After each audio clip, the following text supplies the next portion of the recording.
Good morning, good afternoon, and good evening, everyone, wherever you're at in the world. Welcome to Last Rouse Baseball's live commentary of the DuPont Professional Baseball League. Tonight, we are going to be bringing you an exhibition game between the Hiroshima Carp and the Orix Buffaloes as it continues through our exhibition season with the NPB, MLB, and the World Baseball Classic. We are going to give you the starting lineups, first of all, from the visitors from Hiroshima. Leading off tonight at second base is number 33, Hiroshi Kikuchi. Batting second in left field is number 96, Soshi Nakamura. Hitting third and right field is number 51, Ren Hirakawa. The cleanup spot and playing third base is number 10, Tai Suzaki. In the fifth spot and in center field tonight is the veteran number 9, Shogo Akiyama. Hitting sixth and doing the designated hitting is number 49, and that is Yuto Watanabe. Hitting in the seventh spot and at first base tonight is number 99, Suichi Futamata. Batting eighth and doing the catching is number 31, Shogo Sakakura. And hitting ninth, the shortstop, wearing number 0, is Naru Katsuda. And they're going to be facing Shunpei Yamashita, who takes to the hill tonight for the Buffaloes, as he is going to get the start for the home team in white tonight. Now your starting lineup for the Orix Buffaloes. Leading off and in left field, wearing number 7, is Ryoma Nishikawa. Batting second and at third base is number 6, Yuma Mune. Batting third at first base is number 67, Kaita Nakagawa. In the cleanup spot at second base is number 1, Ryo Oda. Batting fifth at shortstop is number 24, Kataro Kobayashi. Hitting in the sixth spot and doing the designated hitting is number 5, Masahiro Nishino. Batting seventh in right field is number 99, Yataro Sugimoto. Hitting in the eighth spot and doing the catching is number 32, Sho Fukunaga. And batting ninth in center field is number 8, Yusuke Mugia. And they are going to be facing Hiroki Takota, who will take to the hill tonight for the Carp, as they will be facing the Buffaloes here in this one. The Carp are in their red jersey tops, and the Buffaloes are in their all whites. Yamashita is just completing his tune-up tosses, and we will be ready to get the action going here just momentarily as they throw the ball down to second base, and we'll be ready to get this one rocking and rolling. So it will be Kikuchi, Nakamura, and Hirakawa to come to bat to get things going here in the top half of inning number 1. Game is taking place at the Kyocera Dome in Osaka. It's been a busy place the last couple of days. Of course, the international games between the Buffaloes in Korea yesterday, as well as the Tigers and the Samurai Japan.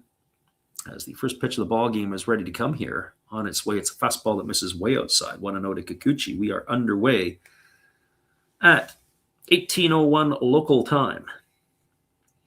Day before, of course, it was the Buffaloes who played Samurai Japan, and flip-flop, the Tigers had the Koreans. There's a fastball that misses up and away, and the count is now 2-0, as both those teams are now ready for the World Baseball Classic. All the exhibition games are over with. We are going to be on the airwaves tomorrow night.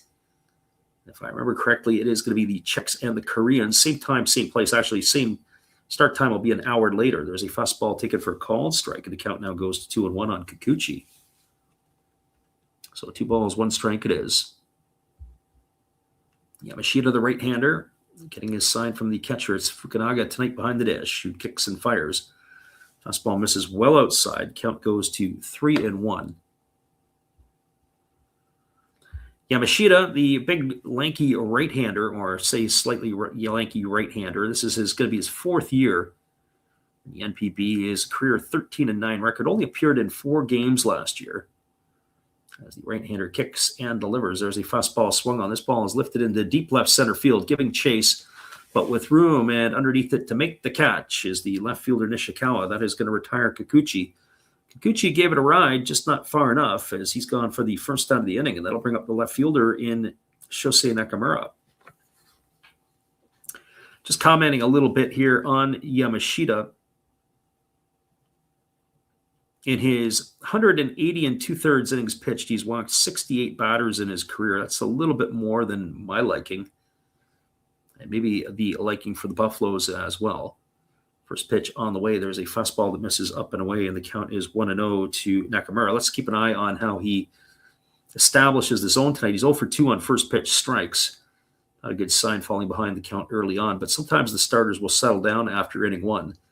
There's a breaking ball that drops in for a called strike, and the count is 1-1. He does have a nice hook. It's a more of a 12-6, or at least that one was. Right-hander Yamashita ready to deliver again. There's a breaking ball swung on. This ball is belted into left field.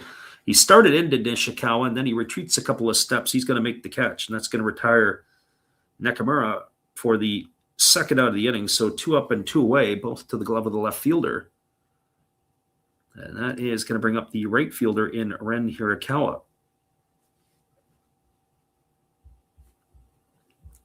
Well, for Hirakawa, he was getting the start tonight in right field.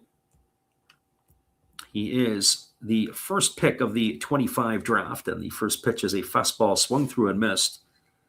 Count is quickly 0-1.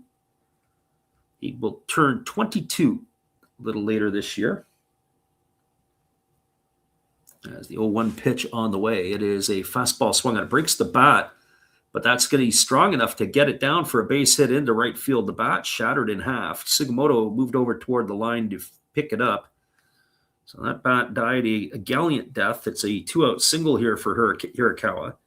That is going to bring up the third baseman in Tai Sasaki. And for Sasaki, he was one of the extra players that was used by Samurai Japan. He was a rookie last season for the Carp. He was the first pick in the 24 draft. And boy, did the Carp ever need to retool. They have kind of, I don't want to say floundered, but they've kind of gotten old, and they haven't really replaced a lot of their older veteran hitters. First pitch fastball misses up and away, and the count is 1-0. Sasaki last season hit .271, and he had no homers and 6 RBIs. Batting from the right side here against the right-handed throwing Yamashita. As the ball is thrown over, and diving back to first easily is Hirakawa.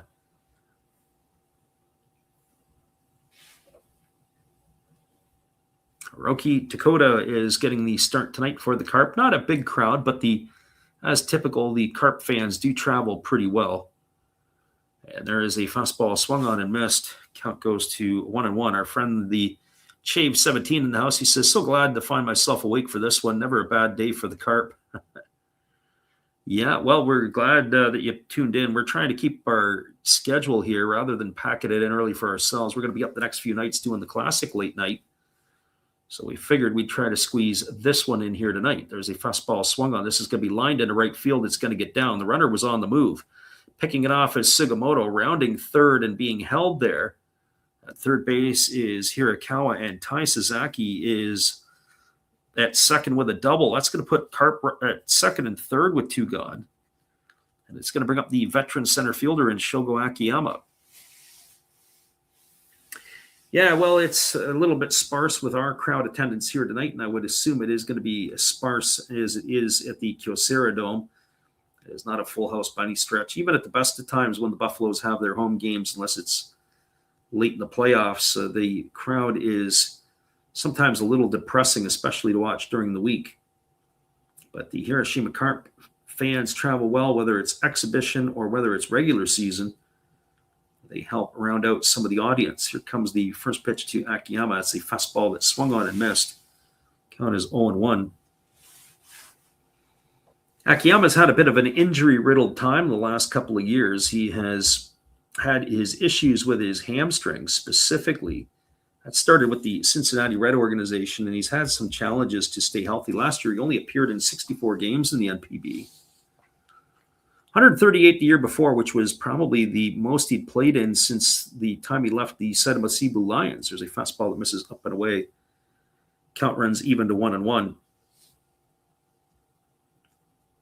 The Carp signed him before the 2022 season. Even in the first season with the Carp, he only got in 44 games. Then he was at 115, 138, and then last year down to 64. A healthy Akiyama would make a huge difference in the Carp lineup. There's a breaking ball that misses down and in. Count now goes to 2-1. At this point in his career, he's going to be 38 years old in April, so 37 turning 38. They still have him in center field. I'd be curious to know exactly how his jumps are and where he fits in, or if they suddenly decide to slide him into a corner position. The wily veteran here batting from the left side against the right-handed throwing Yamashita, waiting on the offer. And instead, they throw down to second base, and diving back in time as the runner. Sasaki, they thought, might have got a little too far off of the bag. You see that a little bit in spring training where they work on that a little bit more. Our friend Mike Cool Hook's in the house. He says, I took the over. He needs the bats. He needs 7 total. Yeah, you need 7 total, and you need some gasoline on the fire here from the pitchers, that's for sure.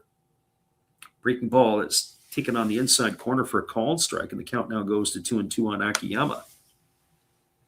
To be honest with you, if you're gambling or putting money down on this one, I really don't even know how you would do it in exhibition play, because at least in the regular season, you have some continuity. You figure that they're going to keep the lineups. But by the time you get the lineups, by the time you get to about the 5th or 6th inning, there's wholesale changes. Everybody's moving in and out of the lineup. Pitchers are in and out. I don't know. I would think that there's probably more advantage for runs being scored. As that breaking ball misses outside, it's now 3-2 to Akiyama. Our friend, the Chief, says that certainly one of the more intriguing players this season. Solid player, but apparently built on entirely wet noodles. Yeah, it's the latter part of his career. He's had a hard time staying out of the training room. It's unfortunate for him. Here comes the 3-2 pitch from Yamashita. It's a fastball, swung on and missed. Akiyama down on strikes. And that is going to do it here for the Carp in the first inning. Well, all the threats came with 2 outs. A single off the bat of Hirakawa and a double by Sasaki, but they get left stranded. No runs, 2 hits, no errors, and 2 left aboard. We are through a half inning. It is the Carp no score, and the Buffaloes coming to bat. Stay with us, everybody. We'll be back at the bottom of the first inning in just a couple of moments on the Last Rouse Baseball YouTube channel. If you guys are awake, and as you are, we're glad you're with us. And if you're listening on delay, we're happy for you guys too, because we get quite a few hours on the delay in the morning. We'll be back in just a bit.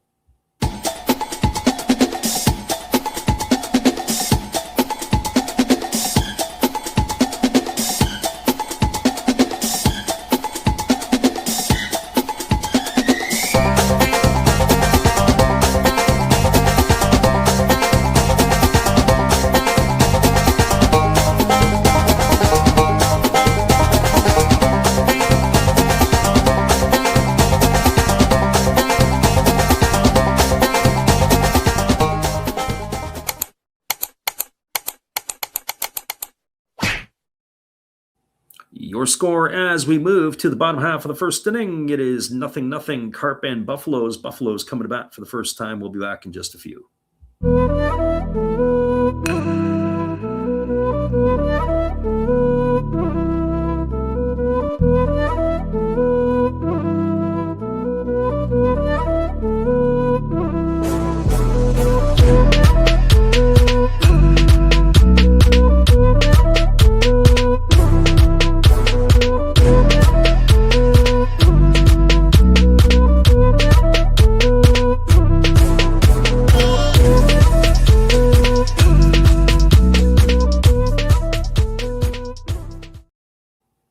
Welcome back, everybody. Hiroki Takota has just completed his tune-up tosses, and he is ready to go to battle here for the Carp.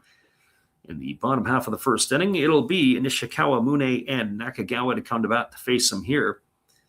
In the bottom half of inning number 1, lefty rocks into the windup and delivers. The first pitch fastball taken at the knees for a called strike. The count is 0-1.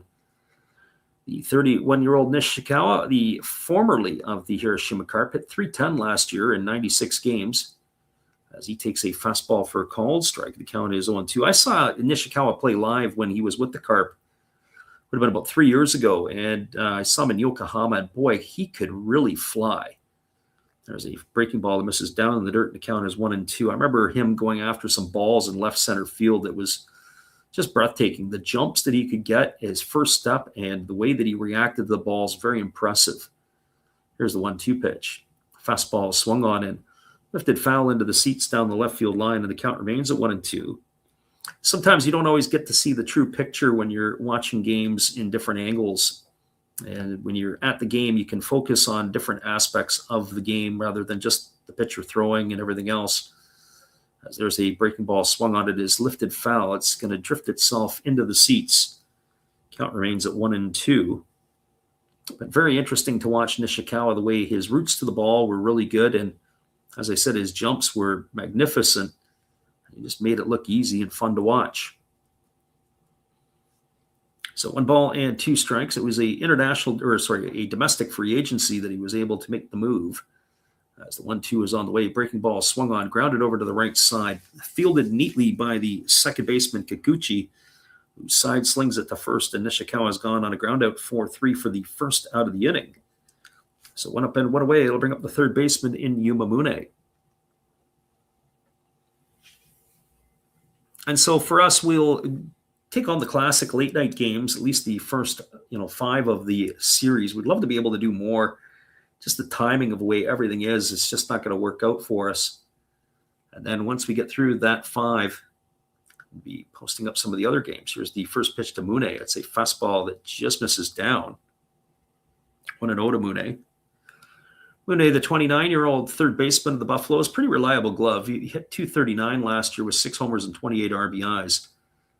His offensive production down a little bit from the last couple of years before it. There was a fastball that misses outside, but if he keeps getting calls like the first 2 here, his numbers could jump up dramatically.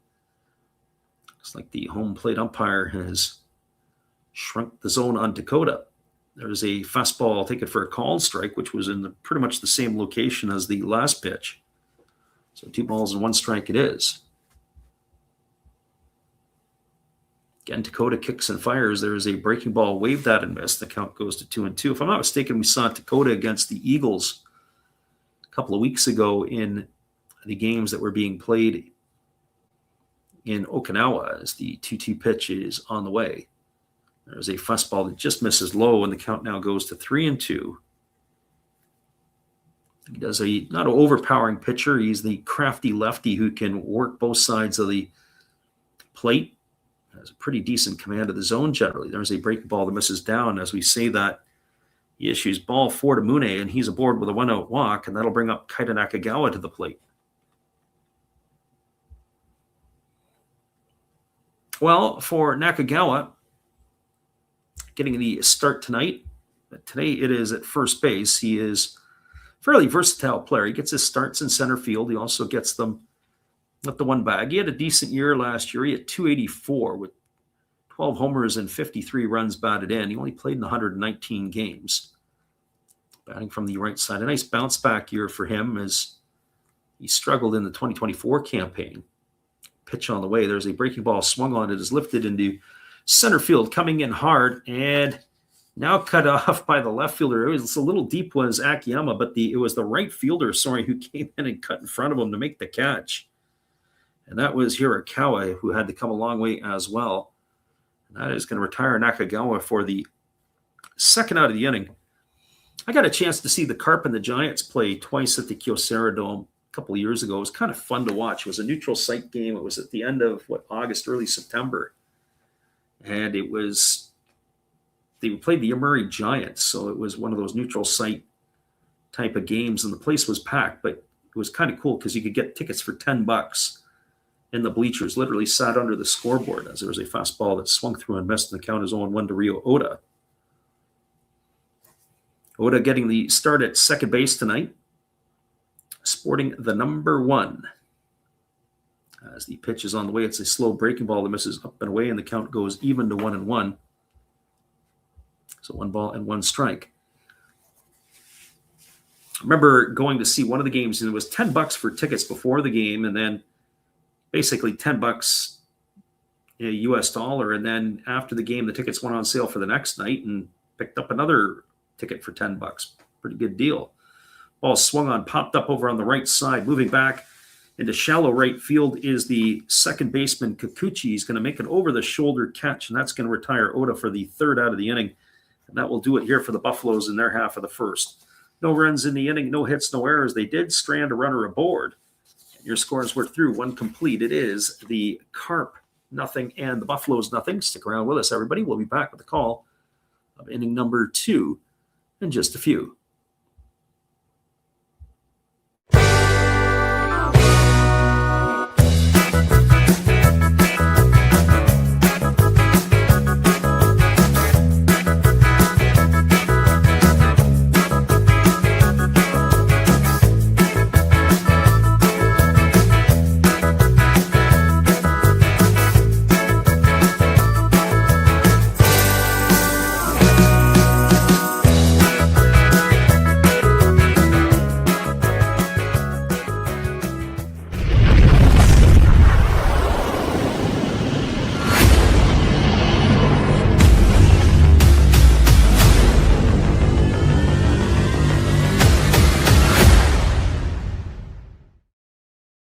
It is 0-0 as we move to the top of the second inning. We'll be back in just a couple of moments after this introduction to our good friend Steve Rademacher.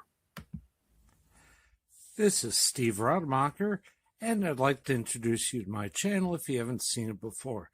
These are all the things I enjoy: sports, autographs, relics, non-sports Hall of Famers, pseudo-sports, Star Wars.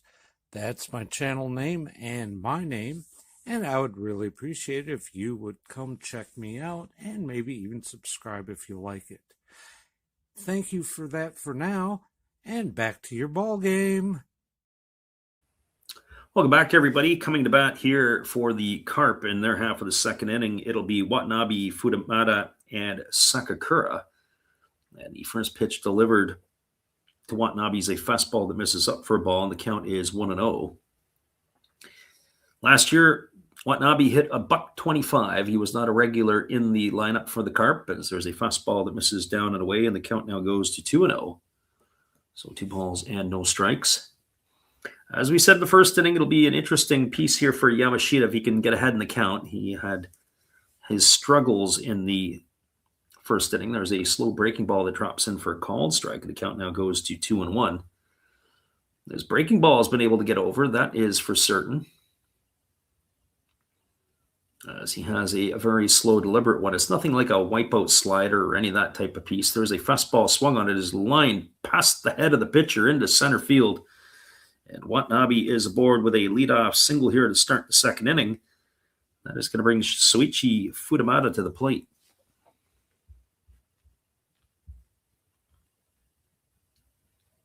We were talking about the different players. Well, Fudamata getting the start at first base here tonight.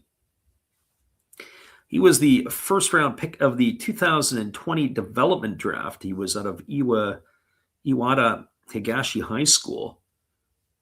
He is 23 years old. He bats from the right side.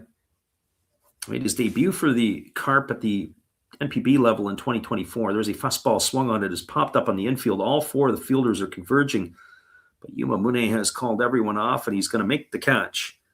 That is going to retire Fudamata for the first out of the inning. So 1 gone. That'll bring up the catcher in Shogo Sakakura.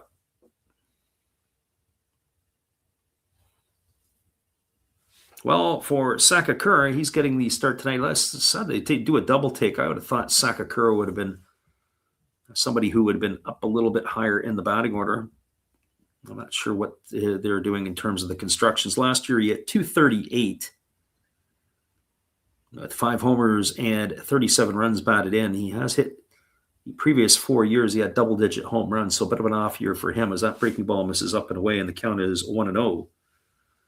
So I guess as long as you don't swing at the first pitch, Yamashita has had his struggles getting over that first pitch strike.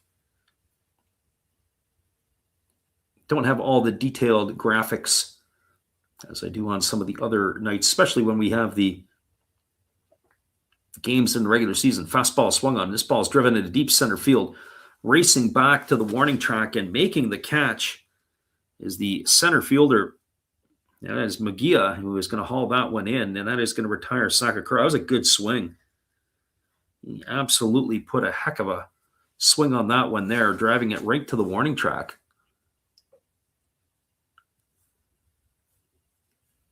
And that'll be the second out of the inning, and that is going to bring up the shortstop in Naru Katsuda. Well, for Katsuda, he's getting the start tonight, the 22-year-old, hitting from the left side. Waggling the bat, waiting on the offering here from the right-handed throwing Yamashita. Pitch on the way, fastball on the inside corner, taken for a called strike.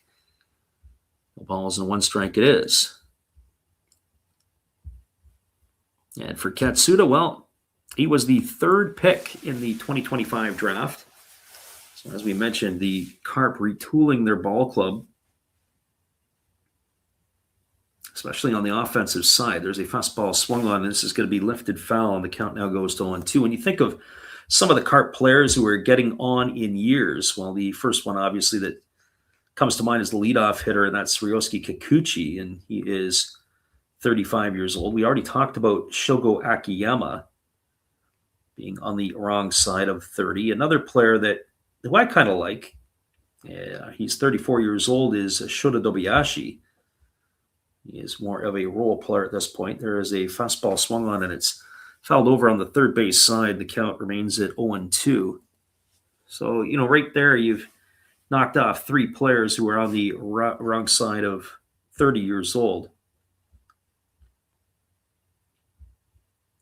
You got Shota Sakene, who is approaching the 30-year-old mark. He'll be 30 in May, but he arguably would be right in the prime of his career. There's a fastball swung on it, has popped up over on the third base side, giving chase is Mune, and he's going to make the catch, and that is going to retire the shortstop Kitsuda for the third out of the inning, and that'll do it here for the Carp in their half of the second.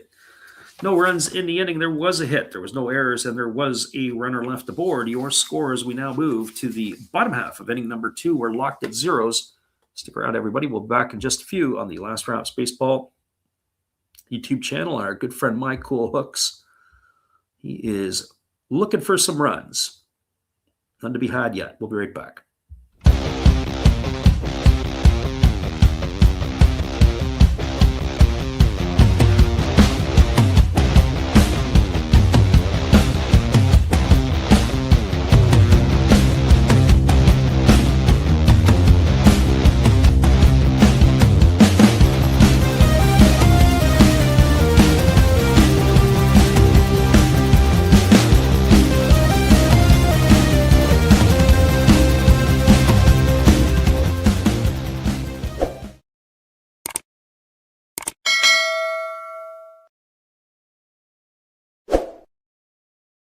Your score as we move to the bottom half of inning number 2, 0-0. It is the Buffaloes coming to bat, and we'll be back in just a moment.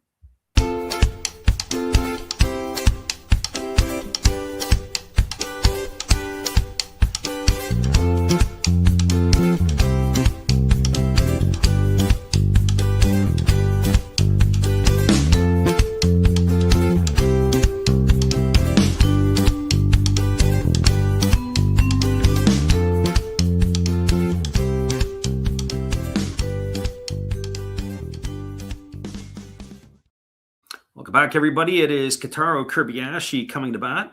Start the second inning as the lefty Dakota delivers a first pitch fastball outside for a ball. Count is 1-0. Our good friend Brandon Jensen joins us in tonight. Brando, I think I sent you a message a little bit earlier. As the 1-0 pitch is on the way, there's a breaking ball taken for a called strike, and the count now goes even to 1-1 on Kobayashi. Kobayashi, the shortstop of the Buffaloes, as the pitch is on the way, and there is a fastball swung through and missed, and the count now goes to 1-2. So 1 ball and 2 strikes. Kobayashi, I'm not sure. Kobayashi sort of changed his approach at the plate, and although that was a little bit different right there, as he had a bit of a tap at the dish, it almost looked like he was trying to hit like a Kerry Carpenter last year or an Aaron type Judge, but as he fouls that pitch away, when you only hit, or when you play 7 years and you only have 35 home runs, you might want to stay in your lane, as there's a fastball that misses down, and the count now goes to 2-2.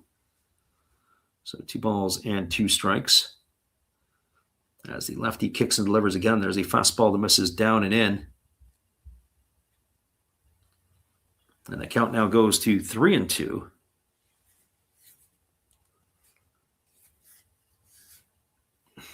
Yes, the pitch is on the way. The 3-2 swung on and fouled over on the third base side, and that is going to keep the count at 3-2. Brando asked the question. No, the middle name is actually Hollis. So I got a good kick out of that. Obviously, our friend Matt Hollis, who does the in-between innings breaks for us, as the 3-2 pitch is on the way. There's a fastball swung on and is lifted, foul down the right field line. It gets into the seats. The count remains at 3-2 to Kobayashi. This is the 8 pitches already deep into this at-bat. Lefty Dakota rocking into the windup, and he delivers a fastball that just misses outside. Oh, the catcher Sakakura just held it there for a really long time. Dakota not happy with the call. As I said, it looked like Dakota was getting squeezed in the first inning. Maybe the home plate umpire is just seeing red, but nothing there here for the call. We'll get a look at the replay. You know what? Maybe the home plate umpire is on the money. He did hit his spot. The catcher was set up outside, but it looked like it may have been a couple inches off the plate from the angle that we had. But that was quite the at-bat delivered by Kobayashi. And that is going to bring up to the plate Masahiro Nishino. It gets the start as a designated hitter tonight. 35-year-old batting from the left side, and he takes a first pitch fastball for a called strike. The count is 0-1.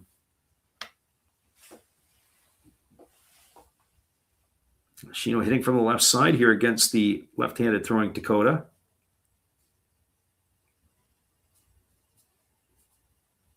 As Dakota works himself to the belt, checks the runner, now delivers. There's a fastball that just misses outside. I know it's spring training for the players, but it's also spring training for the umpires. I got to tell you, that pitch there looked like it caught more than just the outside corner of the plate. The home plate umpire did not go up with the right hand. And so 1 ball and 1 strike it is.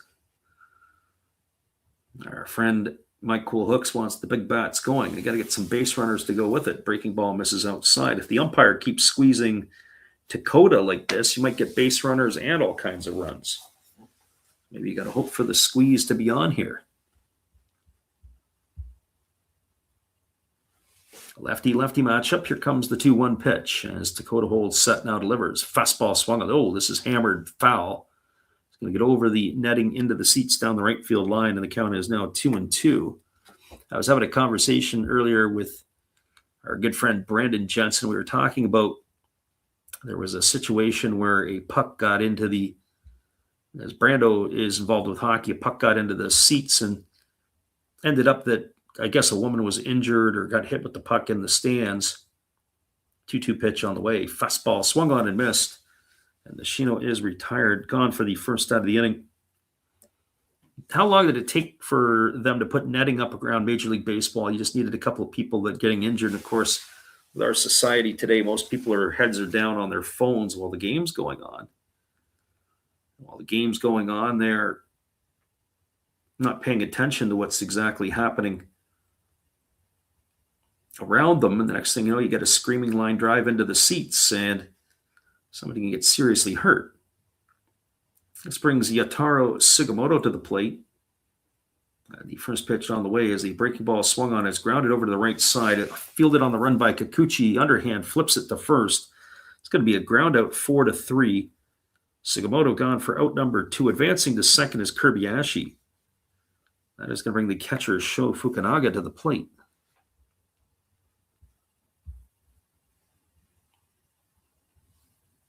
Brando says, what's the temperature of tonight's game? It's a balmy 68 degrees Fahrenheit. It's a little bit on the cool side, and it's indoors. And it is not full. It is not a full house by any stretch. Depending on where you're sitting, you might get your own section. Now, we were talking about it earlier. The Carp fans travel well. There's a breaking ball that's taken for a called strike. The count is 0-1 to Fukunaga. Exhibition baseball or not, I bet you if you did a head count, there's probably more Carp fans in the seats than there are Buffaloes. So no ball and 1 strike. Although you have to think with the Buffaloes, with their run of back-to-back NPB finals, you would think that they would start drawing a few more fans to their supporter section. Here's the 0-1. Breaking ball swung on and shot foul over on the third base side. Might be some new Buffalo fans to be born.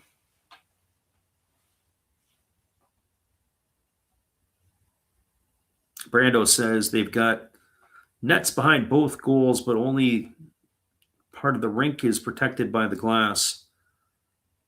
Yeah, you got to watch for the flying pucks. I remember sitting beside a guy one time who took a puck in the head, and because of the flash that's on the puck itself, it was in the head. It was just above the eye, and he was leaking pretty good. We're sitting like around the blue line, maybe about 10, 15 rows up, watching a junior hockey game, and the puck went flying in, and got to make sure you keep your head up. Watch the game. Here comes the 0-2 pitch. Lefty delivers. Fastball swung on. Grounded softly up the middle. It's been a busy night for Kikuchi. He feels it and side slings it to first. And that is going to do it. That's going to be a ground out 4-3. And that'll do it here as Fukunaga is going to be retired for the third out of the inning. There was no runs in the inning, no hits, no errors. There was a runner left aboard. We'll come back in a couple of moments for the top of the third. Your score is the Carp nothing and the Buffaloes nothing. Be right back in just a few right after this musical timeout.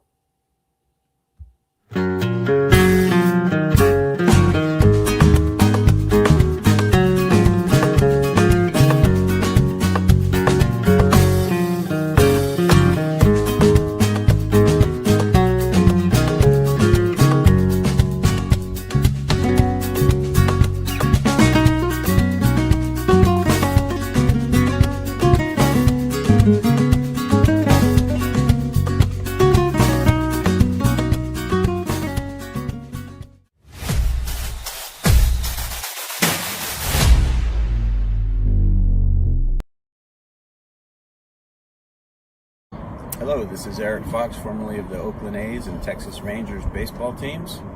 If you want to learn about Japanese baseball, see Coach Fred of Last Raps Baseball. If you want baseball instruction, see Coach Fred. If you want to learn about golf, do not go to Coach Fred. Fred, what kind of club is this? At Last Raps Baseball, we know baseball. Welcome back, everybody. We know baseball, and we know that Shinpita Yamashita is coming back out for his third inning of work. 30 pitches so far for the right-hander through the first two innings, as he's completing his tune-up tosses and will be ready to resume the action. Our friend, the Chave, says basically the Buffaloes are the Toronto Maple Leafs of baseball, the masters of heartbreak. I got to tell you, as far as I'm concerned, I think that there's other teams in the NPB that might capture that. Certainly, when you make that equivalent, certainly people used to say the Chicago Cubs and the Hanshin Tigers were comparables. First pitch delivered to Ryusuke Kikuchi, misses down. It's ball one. It's the top of the order. Kikuchi, Nakamura, and Hirakawa to come to bat here. As the right-hander kicks and delivers, there's a breaking ball swung on and tap foul right at home plate. The count goes to 1-1.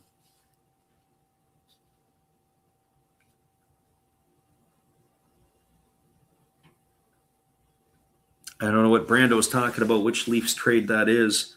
I haven't really been paying much attention to the hockey. I know there were some trades that went down, but I haven't been following much of that. Here's the 1-1 pitch. Fastball misses up and away, and the count goes to 2-1. I live in a market where we have a National Hockey League team, but they are the worst team in the National Hockey League.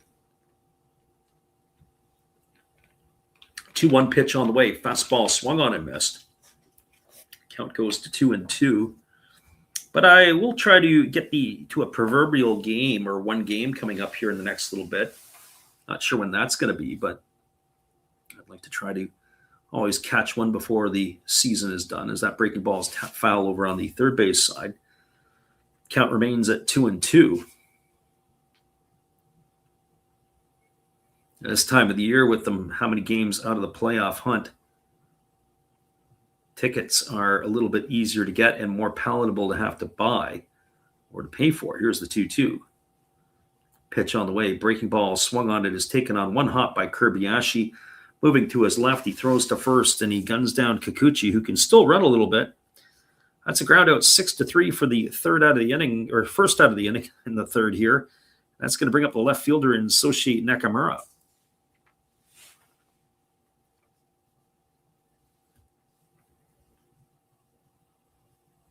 Shave says he watches the Leafs. Leafs are hard to watch, that is for certain.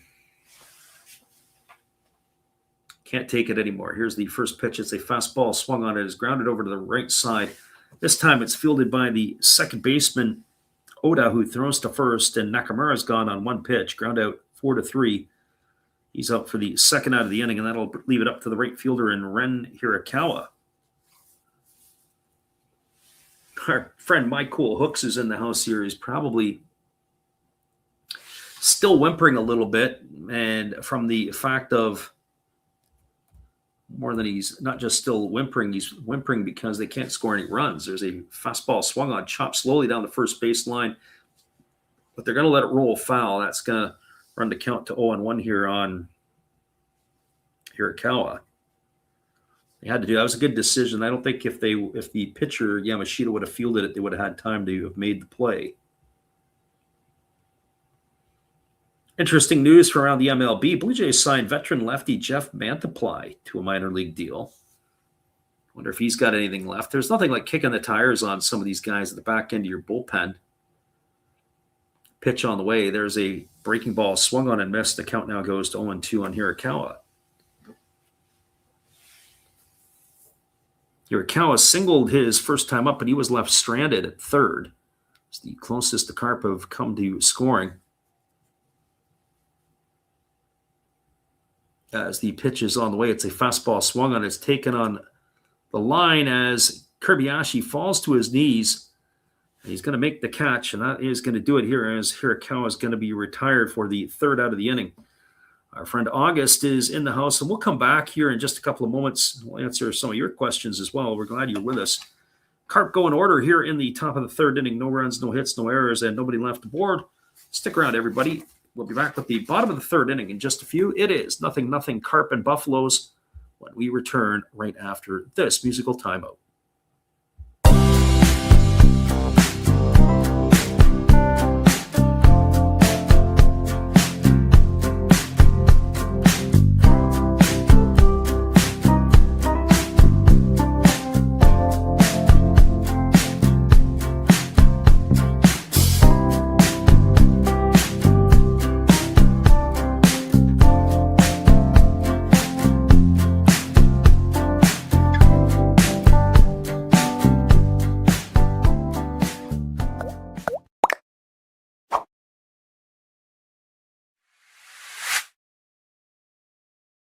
Welcome back, everybody. The score line here is 0-0 as we move to the bottom of the third. Here is our good friend Steve. Oh, hello. Oh, hey. Yep. I'm just sitting here listening to Freddie call another game here on YouTube. Oh, yeah, going really good. He's calling a great game. Really exciting. Lots of stuff going on. You're lucky it's commercial break right now. I got a second. Oh, yeah, of course, I'm having a cold one. Oh, yeah, got plenty of videos coming up this week. You should stop in, check them out, leave a like, tell other people. But, Freddie's coming back. I got to go catch the game. I will check in with you later. You have a good night, buddy. Bye.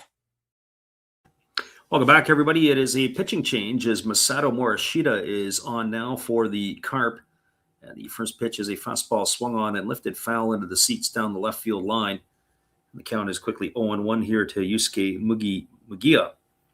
It's the 9-1-2 hitters in the order to come to bat here in inning number 3, and that'll be Mugia, Nishikawa, and Mune. Our friend August asked the question. He says, which of these two teams are the better teams, Buffalo or the Carp? Fastball misses inside, and the count now goes to 1-1 on Mugia. It's not even a question here. The Buffaloes are a far better team. Carp are a team, I call it in transition. They got old in a hurry, and they have decent pitching as that fastball misses down, but they are going to have to retool their offense. Buffalo's had those back-to-back-to-back years to the Japan series as the pitch is a fastball that misses up, and the count now goes to 3-1. But they got punched in the midsection when they lost Masataka Yoshida to the Red Sox and Yoshinobu Yamamoto to the Dodgers. Take those two out of your lineup with your best offensive player and your best pitcher, and you suddenly come back to being average. There's a fastball swung on. It's grounded over to second. Again, Kikuchi fields it. Again, he throws to first. That retires Mugia on a ground out 4-3 for the first out of the inning. And by my count so far here tonight, it is 4 assists and a pop fly putout. So 5 of the 7 outs tonight have been involving Ryusuke Kikuchi.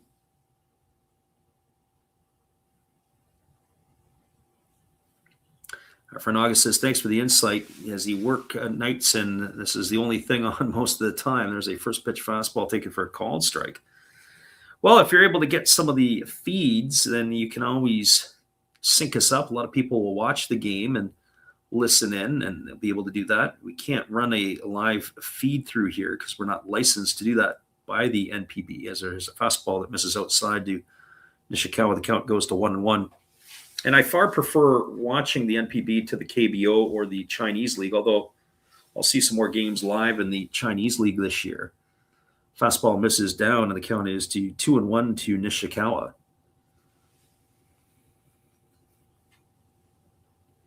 Chave says he was living in Tokyo in 2013.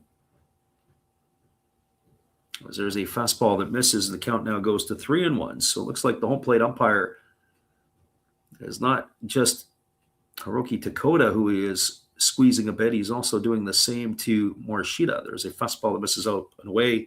It's going to be ball 4 as Nishikawa is going to get himself a 1-out walk, and that'll bring Yuma Mune to the plate.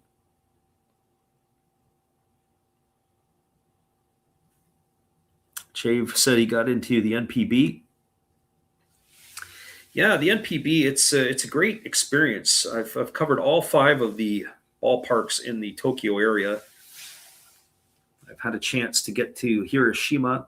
I also had a chance to get to the Kyocera Dome and to Hotomoto Field in Kobe. So 8 of the 13 stadiums that they use regular for games. Just missing out on Fukuoka, as well as Hokkaido and the Eagles, as well as the Chinichi Dragons, if I can get to those. There's somebody else I'm missing out on as well. I can't think of it off the top of my head, as that fastball misses away to Mune, and it's 1 ball and no strikes.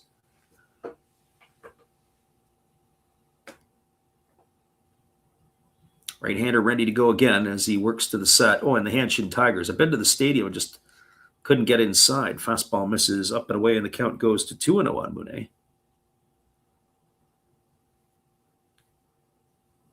So 2 balls and no strikes.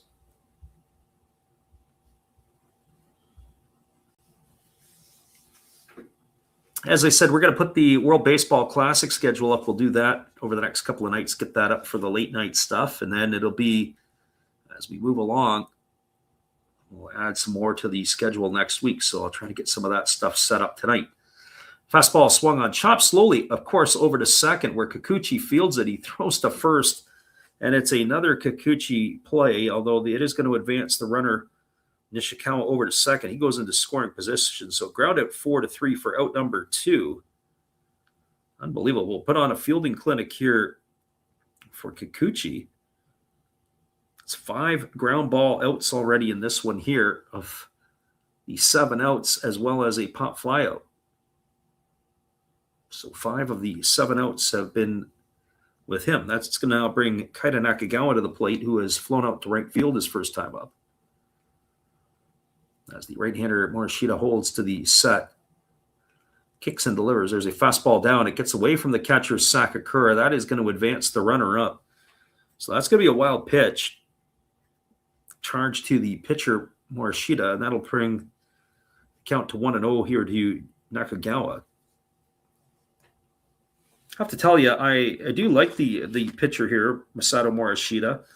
He is a starter, although at this point in the preseason, looks like they're trying to extend or trying to work some of the arms too for the first one who started tonight. Probably another couple innings here as they stretch their pitchers out throughout the month.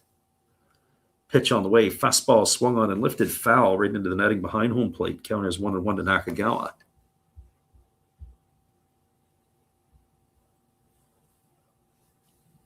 Chave says ended up adopting the Bay Stars as his team.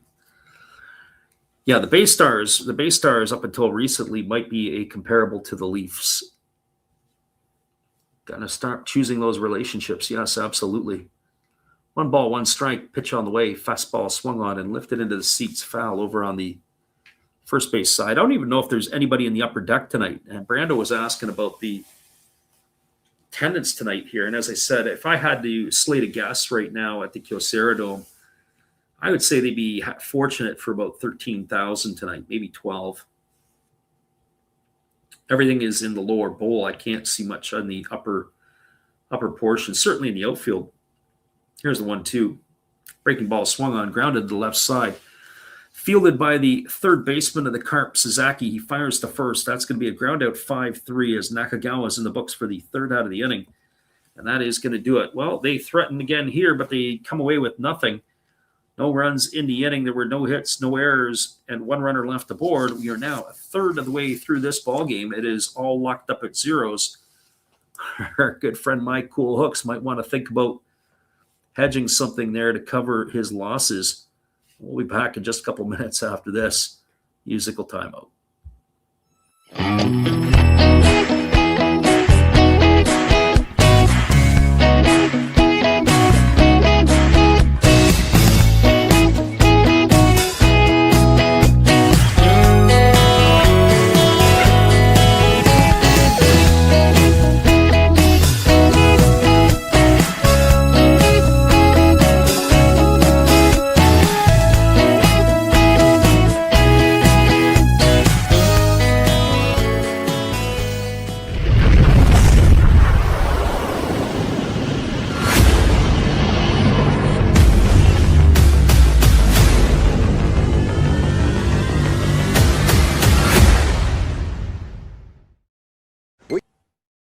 Well, you got to have an ace in the hole, a little secret that nobody knows. Life is a gamble, a game we all play, but you've got to save something for a rainy day. You've got to learn to play your cards right if you expect to win in life. Don't put it all on the line for just one roll. You've got to have an ace in the hole.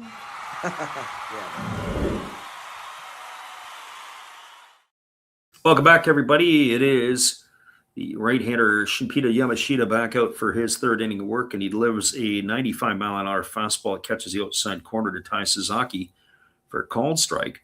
Sasaki, Akiyama, and Watanabe slated to come to bat here in the fourth inning for the Carp. As the right-hander kicks and delivers, there's a fastball missing upstairs, and the count runs even to 1-1. Finals from around the NPB tonight. It is a 4-3 victory for the Eagles over the Chibalote Marines. The other game that was a final, the Bay Stars knocked off the Dragons 3-1. Two other games are currently underway as there's a fastball swung on it that shatters the bat of Sasaki as he fouls that one away over on the third base side. The count is 1-2. He'll have to go and retrieve a new one. No score in the bottom of the third inning between the Fighters and the Lions. That is Escon Field in Hokkaido. At the PayPay Dome in Fukuoka, the Yakult Swallows have a 2-1 lead over the Fukuoka SoftBank Hawks. That's in the bottom of the third. And, of course, this one here now in the top of the fourth, we are locked at zeros. This game's got a pretty good clip to it. As we mentioned, as the pitch is a breaking ball swung on it, is chopped softly back to the pitcher. Yamashita fields it, he throws to first, and that is going to retire Sasaki on a ground out 1-3. So one up and one away. That'll bring up the center fielder in Shogo Akiyama.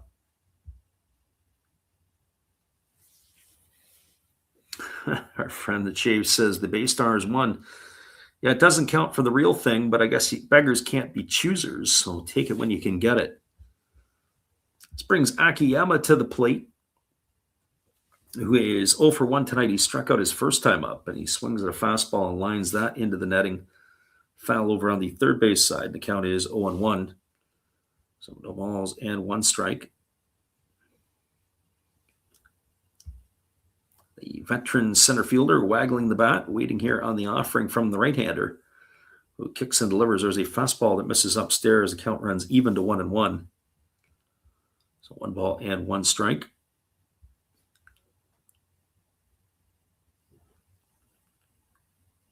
Again, Yamashita rocks and delivers. There's a breaking ball that is swung on and missed. The count now 1-2 to Akiyama. Ball 2 strikes it is. Again, the right-hander Yamashita ready to go. Wasting a little time. It's the sign from his catcher, Fukunaga. And now he kicks and delivers. There is a breaking ball swung on and grounded foul over on the third base side. A bit of a self-defense type swing by Akiyama. Don't know if he was expecting that. Will he foul it off the other way? Mike Cool Hook says, do I take the under 3.5? Yeah, maybe for the first 5. As I said, usually it goes crazy when the substitutes start to come in. There's a fastball that swung on its lifted foul into the seats down the left field line. Yeah, the whole upper deck here is, I don't see anybody. I could see that because the way it's constructed, I think our friend the Chave, if you remember your time, if you're going to games, if you got to many in Tokyo, certainly where the Giants are positioned, their stadium, and the one in the Kyocera Dome, they have it like in sections where the food is available. So they probably wouldn't even staff the outfield if they got nobody sitting there. And there's a fastball swung on, lifted foul. Count remains at 1-2. So 1 ball and 2 strikes. Pitch on the way. Breaking ball swung on, lined. Break to the glove of the shortstop Kobayashi, who jumps to make the catch, and Akiyama is going to be retired for the second out of the inning. It's going to leave it all up to the designated hitter in Yuta Watanabe.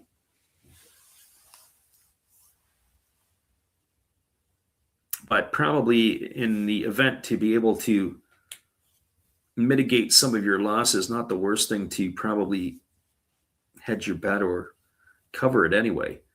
First pitch fastball misses upstairs, and the count is 1-0 to Watanabe. Watanabe singled to lead off the second inning. He was left stranded after the bottom third of the order went quietly. Pitch on the way, fastball swung on it, is popped up into left field. Moving over underneath it with room to make the catch is the left fielder Nishikawa, and that is going to do it as the Carp go quietly here in their half of the inning. There is no runs, no hits, no errors, and nobody left aboard. Stick around, everybody. We'll be back in just a couple of moments right after this on the Last Rouse Baseball YouTube channel. Your score is the Carp nothing and the Buffaloes nothing. Buffaloes coming to hit in the bottom half of inning number 4.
Welcome back, everybody. I am speculating that could be the end of Yamashita's night. It looks like he is heading down the tunnel, but we'll wait and see if he does make another appearance or not, as that was a fairly efficient inning. Coming to bat here for the Buffaloes in their half of the 4th, it'll be the heart of the order, Oda, Kobayashi, and Nishino, as Morishita only delivered 17 pitches in his first inning of work.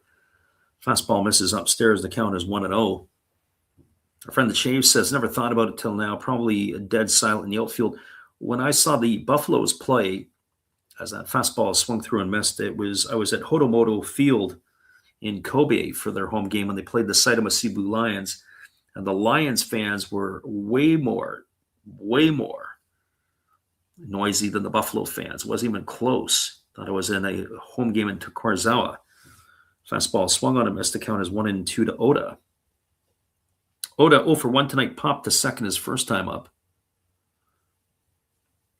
Michael Hook says that, yeah, I'd probably hedge on something here. So that fastball is lifted, fell into the seats over on the first base side. 1-2, it remains to Oda here. Oda batting from the right side here against the right-handed throwing Morishita, who's on in relief. Pitch on the way, fastball down. The appeal over to the first base umpire. They said he didn't go. Oh, that's a home call. Boy, the Buffaloes seem to be getting a lot of home cooking here tonight. Not only did I think Oda went, but he left the bat out there for the first base umpire to make the easy call. Maybe it's spring training for the umps as well. Here's the pitch. Split finger pitch missing down. It's now full to Oda. So 3 balls and 2 strikes.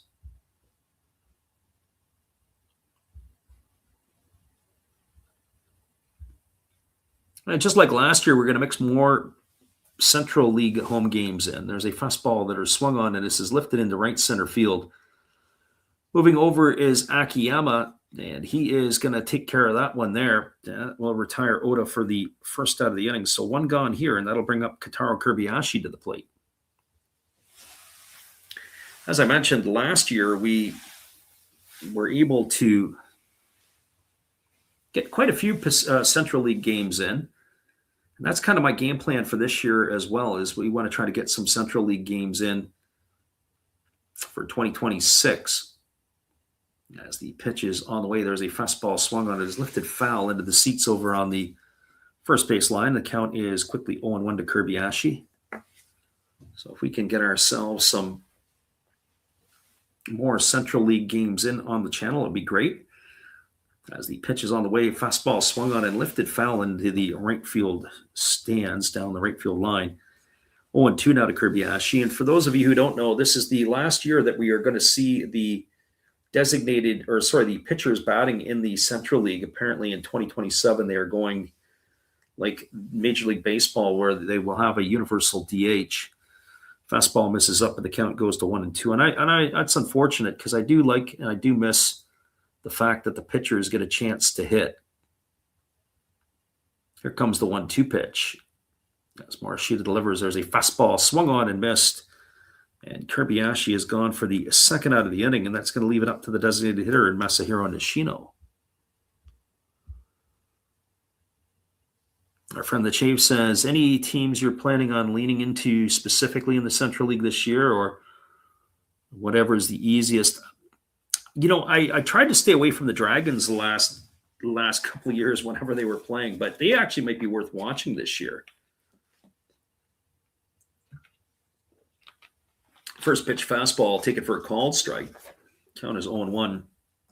So teams that I would lean toward and lean against, probably the Bay Stars and the Carp I would lean toward. I would lean against the Swallows, as there's a fastball swung on it, is grounded foul just past the bag at first base. Count goes to 0-2 on Nishino. I might call 1 or 2 Swallow games, but I think we're gonna boycott, stay away from those guys. And in the Pacific League, at least early on, I think I'm going to try to stay away from the Eagles as well. I saw enough of the Eagles that I wanted to see in the spring. Fastball swung on. This is going to be lifted foul down the left field line, and the count remains at 0-2. Although I have to say, I think the Saitama Cebu Lions, they've done enough retooling over there. That might be worth watching a little bit. I'm not sure how Chiba's going to shape up. Chiba might be a no-go early in the year as well, unless they're playing the Eagles. Fastball swung on, popped up over on the third base side. Racing in is Sasaki. He's got room on the warning track to make the catch. And that is going to retire Nishino for the third out of the inning. Well, they go quietly here in their half to the Buffaloes. There was no runs, no hits, no errors, and nobody left the board. We are through 4 complete. Your score is the Buffaloes nothing and the Carp nothing. And maybe I was wrong. The Shinpita Yamashita coming back out for his 5th inning of work, and we'll be back for it when we return right after this musical timeout.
Welcome back, everybody. 53 pitches thus far for Yamashita, and he has thrown 35 of those for strikes.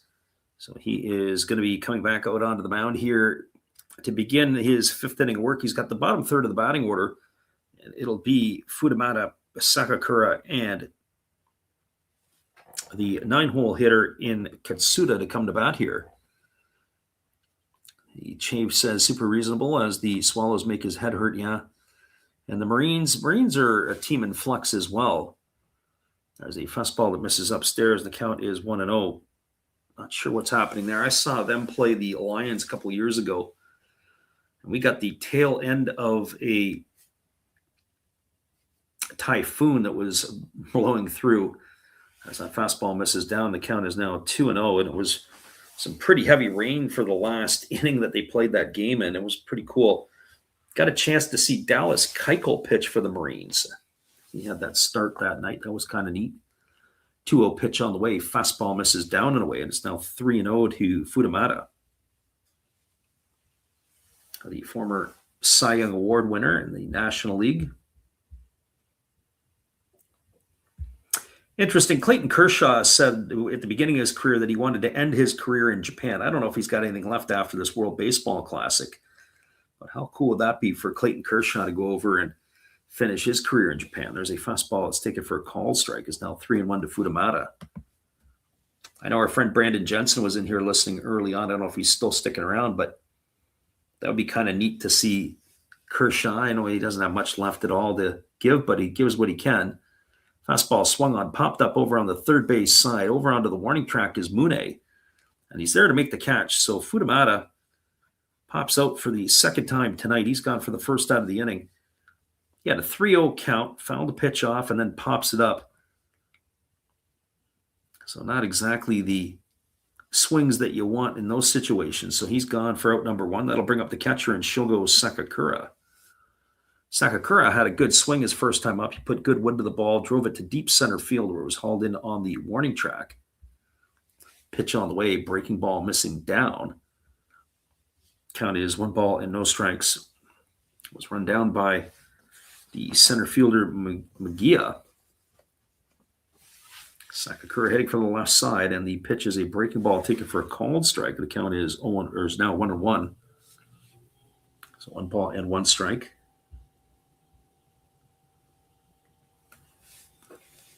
Brando said, yeah, Kershaw in the NPB would be cool. Yeah, just to wrap up his career. That would be kind of neat. Fastball swung on and lifted, foul into the seats. The count is 1-2.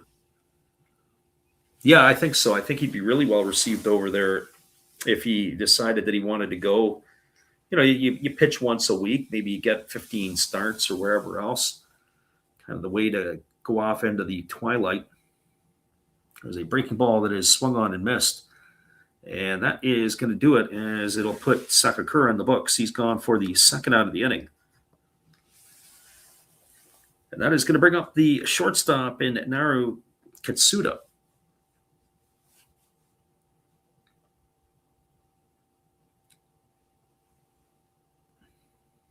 Brandon says he'd like to see, well, you're going to get it, as he's available to pitch for the Americans in the World Baseball Classic. So I don't understand what the Americans are doing. They're going to pitch Skubal against Great Britain. I forget who Skeens is going against. Fastball misses on the inside. I was saying earlier, when I was talking to Brandon and a couple other of our buddies, and we were saying that what had happened is it doesn't make any sense for me to see Skubal pitching against Great Britain. Fastball misses inside. Count goes to 2-0.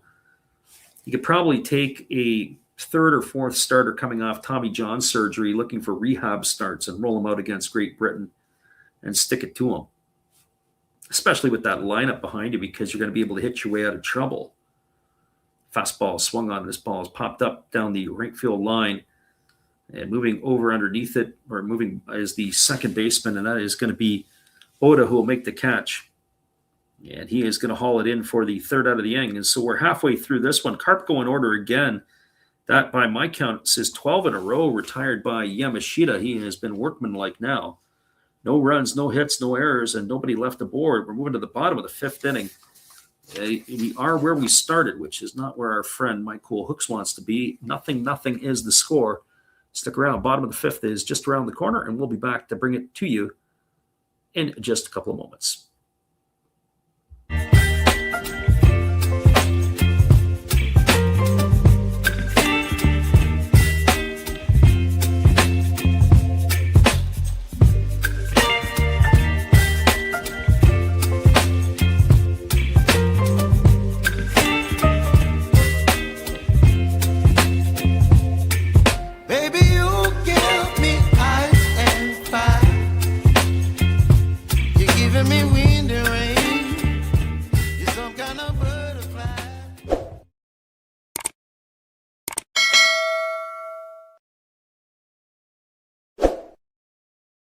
We got a scoreline of 0-0. We are where we started, and we'll be back in just a couple moments with all the action right after this musical timeout. Now it finally looks like it's the end of the night for Yamashita, as he gets a lot of pats on the back from his teammates, and he makes his way down the tunnel.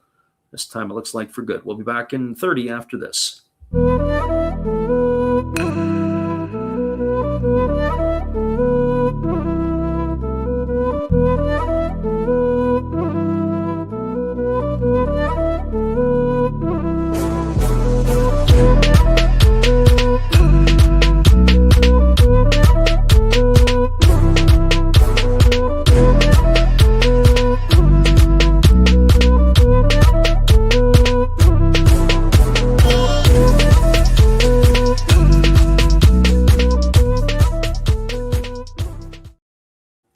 Little late getting back in the saddle. It's already 1 ball and no strikes to Yutaro Sugimoto as Morishita kicks and delivers. There's a fastball swung through and missed.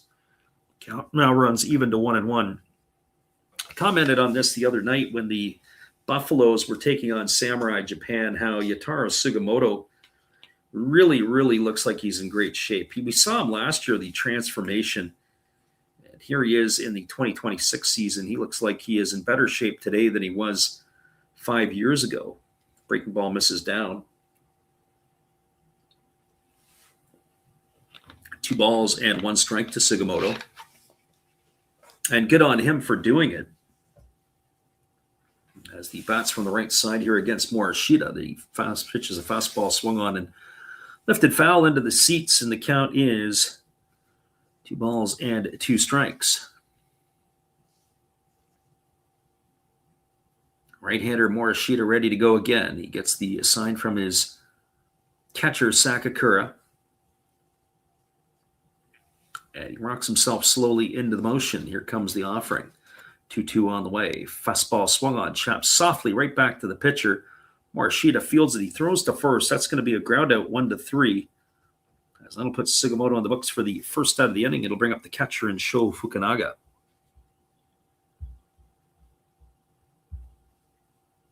We got our friend God is Great in the house tonight. As we appreciate you for hanging out here with us. A little late tonight there, Titus. Brando says Paul Skeens versus the Mexicans on March 9th. The Mexicans are in a whole lot of trouble. There's a fastball swung on and fouled away, and the count is quickly 0-1 to Fukunaga. Oh, check that. It is actually Tomoya Mori who has come in to pinch hit for the other catcher. Well, I'm sure we'll see Mori the rest of the way. They do a double check there. There's a fastball swung on, is grounded over to first, fielded neatly by the first baseman Futamata, and he's going to win the race to the bag. It's going to be a ground out to 3 as Mori has gone for the second out of the inning. So Tomoya Mori now in the ballgame, the first substitution tonight that we have seen.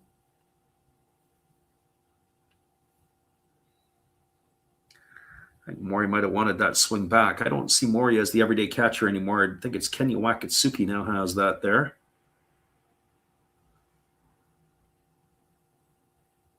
There's a fastball that is just going to miss outside, and the count is 1-0. Brando asks our friend Titus how he thinks that the Samurai Japan are going to do this year. Their pitching is going to be pretty solid. As there's a bunt down the third base line, they're going to have to hurry. And it is going to be a infield single for Magia. Uses his wheels to get on. Nice piece of bunting there. 2-out single for him, and that's going to bring the top of the order in Ryoma Nishikawa to the plate. I have to say, the thing I'm concerned about with Japan, and we had a listener in here last week, and I was looking at the lineup last night, and the defense for Japan is going to be a problem. Not against the weak teams. They should be able to easily get through, the teams that they're playing. Australia, Czech Republic, it's going to be walkovers in Japan. Should be able to get through Chinese Taipei easily as well. Korea will be a little bit more of a challenge. Fastball misses upstairs, and the count now goes to a ball and no strikes to Nishikawa. But when you start playing the Americans or Venezuela or the Dominicans, and your defense looks like what it did last night, it could get ugly in a hurry. I feel bad. Sosuke Genda, a great shortstop for years. He's on the wrong side of 30. He's in the twilight of his career. They're going to have to upgrade that in the next classic. I like Shugo Maki, but maybe not at second base, not at the international level. There's a fastball swung on and foul over on the first base side. Count is 1-1 to Nishikawa. I just have a feeling that the outfield with Yoshida in left, Suzuki in center, and Kondo in right, it could be a horror show early on, potentially, but Yukio Shudo coming in off the bench or Morishida, that gives them a better defensive look. So you're going to have to make some decisions when you trade your bats for your defense and when you trade your defense for your bats. 1-1 pitch on the way. Fastball swung on and fouled away. Count is now 1-2 to Nishikawa. Just as a reminder, after this half inning, we will take our timeout. They normally do a 5-minute break. Now that we're not doing the classic tune-ups, we are going to have what we like to call our Japanese halftime. And when that halftime kicks in, we will take our break, refresh our beverage. So 1 ball and 2 strikes it is here to Nishikawa.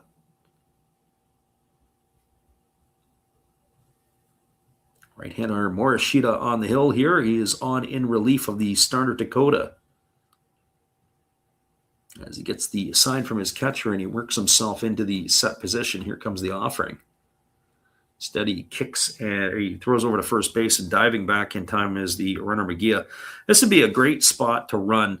In fact, I'm kind of wondering why they didn't run earlier, because you run Magia, you get him in the scoring position. He gets thrown out. You got the top of the order coming up for the next inning. So either way, it's kind of a win-win situation. Either way. Fastball swung on and missed. There goes the runner down to second, but that's not going to matter. As Nishikawa is down on strikes, he's gone for the 3rd out of the inning, and that is going to do it here in the 5th for the Buffaloes. Well, they go quietly once again. No runs, 1 hit, no errors, and 1 runner left aboard. Your scores were now through 5 complete innings. It is the Buffaloes no score and the Carp no score. As I mentioned, everybody, it's this Japanese halftime where they take about 5 minutes. We're going to put the music and the sounds on loop, and we'll come back with all the action in just a couple moments right after this timeout.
Good evening, ladies and gentlemen. Namaste. Hey, I hope you guys have been enjoying the game.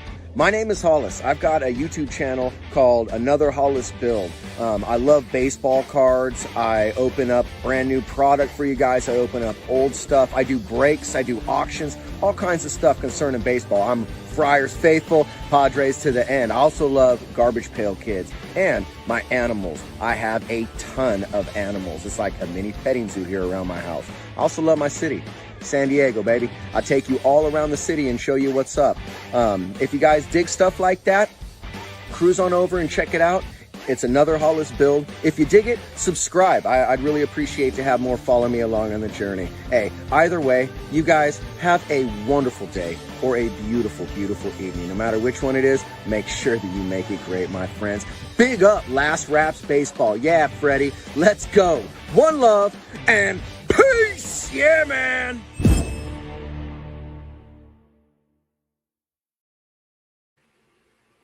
Welcome back, everybody. The Buffaloes are just taking back to the field, and we'll be giving you the action here yet again in just a couple moments. We're just looking ahead at some of the schedules as we will, once we get through the Classic, the World Baseball Classic, and the games that we'll make and call there.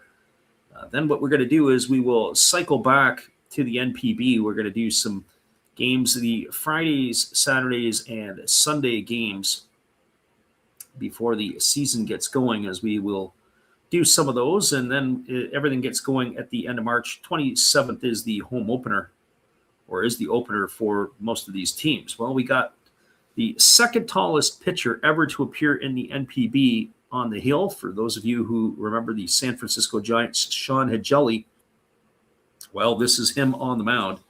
The 6'11"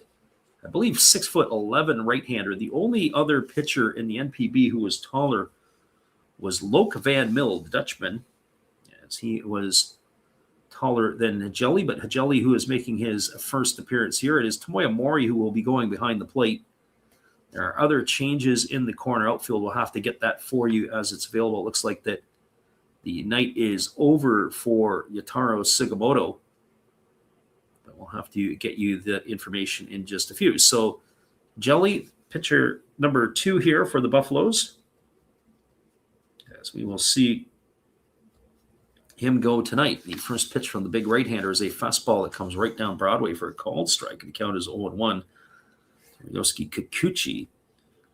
The big news, or the interesting news, as there's a breaking ball missing outside, was that Hajeli in the offseason, or last season, had a bit of an issue with his family. As there's a breaking ball that is chopped foul. I won't get into all the details. You can go and look that up on your own, but had to do with the misses and some issues. And so the pitch on the way is a fastball swung on, grounded right back to the pitcher. Fielded by Jelly, he tosses it underhand to first. That's going to be a ground out 1-3. So the first out of the inning, and that will bring up the left fielder in Shoshi Nakamura. Well, maybe getting a chance to go to Japan to be able to clear his head, to be able to might work in the favor of this big right-hander, and maybe he can get his career on track and make it back to North America. But when you have off-field stuff, sometimes that is a challenge to keep that off of the on-field stuff. And as long as you can continue to play on the field uninterrupted, and that works out okay. The first pitch fastball misses to Nakamura, and the count is 1-0. Fastball just misses, and the count's 2-0. He does have a pretty good fastball. He runs it up at about 94 miles an hour. But as I said, that trajectory where he pitches, he's working from a very interesting part. There's a fastball swung on and tap foul into the hitter. Yes, Nakamura fouls it off into himself. 1 ball and 1 strike.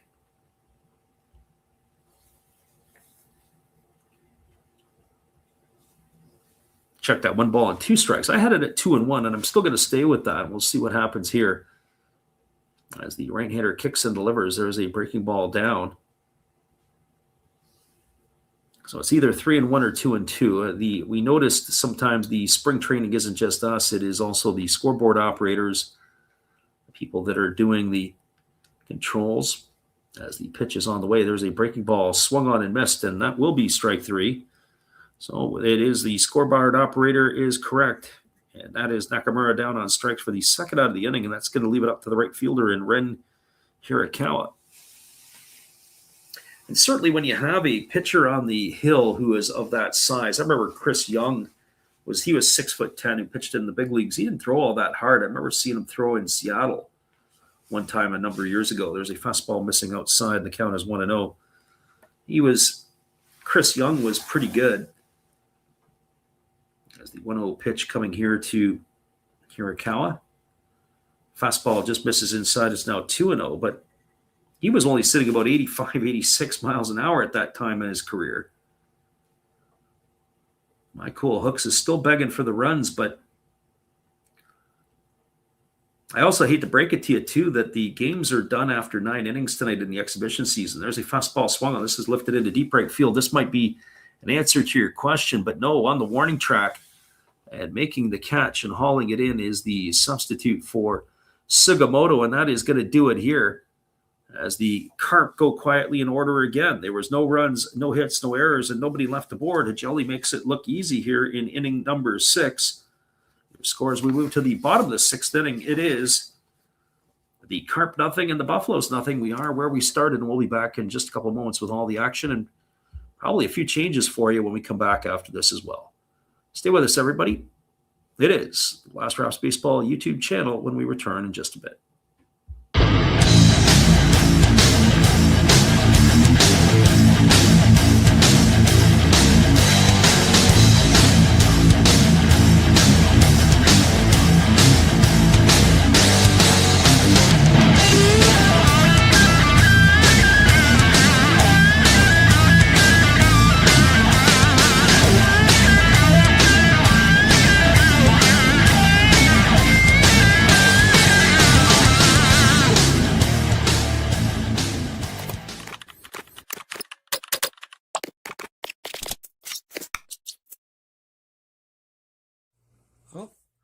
Hello? Oh, hey. Yep. I'm just sitting here listening to Freddie call another game here on YouTube. Oh, yeah, going really good. He's calling a great game. Really exciting. Lots of stuff going on. You're lucky it's commercial break right now. I got a second. Oh, yeah, of course I'm having a cold one. Oh, yeah, got plenty of videos coming up this week. You should stop in. Check them out. Leave a like, tell other people. But Freddie's coming back. I got to go catch the game. I will check in with you later. You have a good night, buddy. Bye. Welcome back, everybody. We also have a pitching change now for the Hiroshima Carp as they are going to their bullpen for the second time tonight. It'll be the third pitcher used. This is going to be former Texas Ranger Taylor Hearn. He's going to be taking over here. He is in his second year with the Carp. He appeared in 55 ball games last year. So the lefty on in relief. And he is slated to face the 2, 3, and 4 hitters in the order, and that'll be Yuma Mune to lead it off. Boy, I got to tell you, Taylor Hearn, if he wasn't playing baseball, he is one strong-looking dude. I wonder what other sport he might want to be considered for. There's a fastball that misses up, and the count goes even to 1-1. He is a bit wiry. We have other changes we will try to catch that up for you here as we are able to do that as quickly as we can. As the pitch is on the way, it's a breaking ball that misses upstairs. The count is now 2 balls and 1 strike.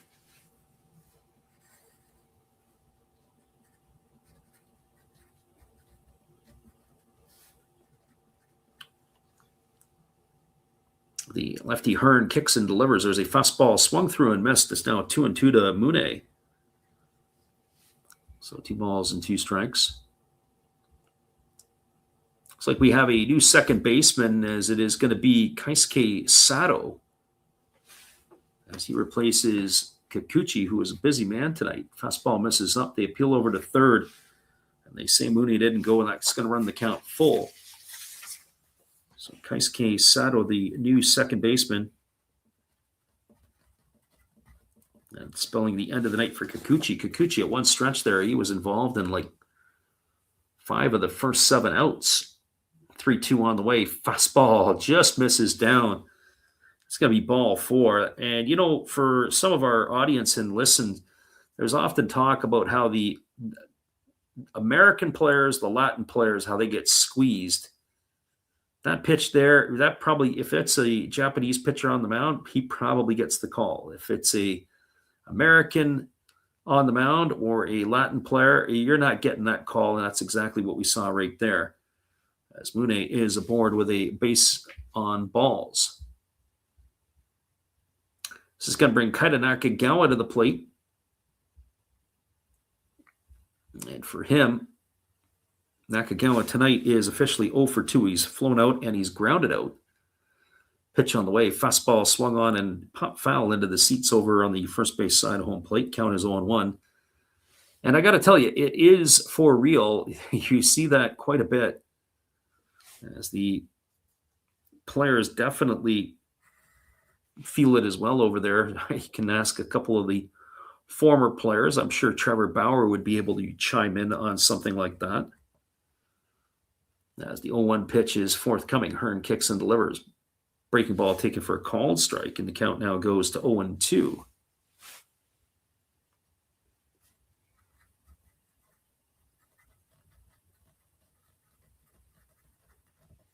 So Taylor Hearn ahead in the count 0-2.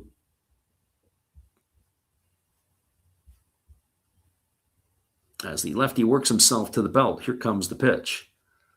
Fastball misses down and in, and the count goes to 1-2. Makes Nakagawa skip a little bit of rope.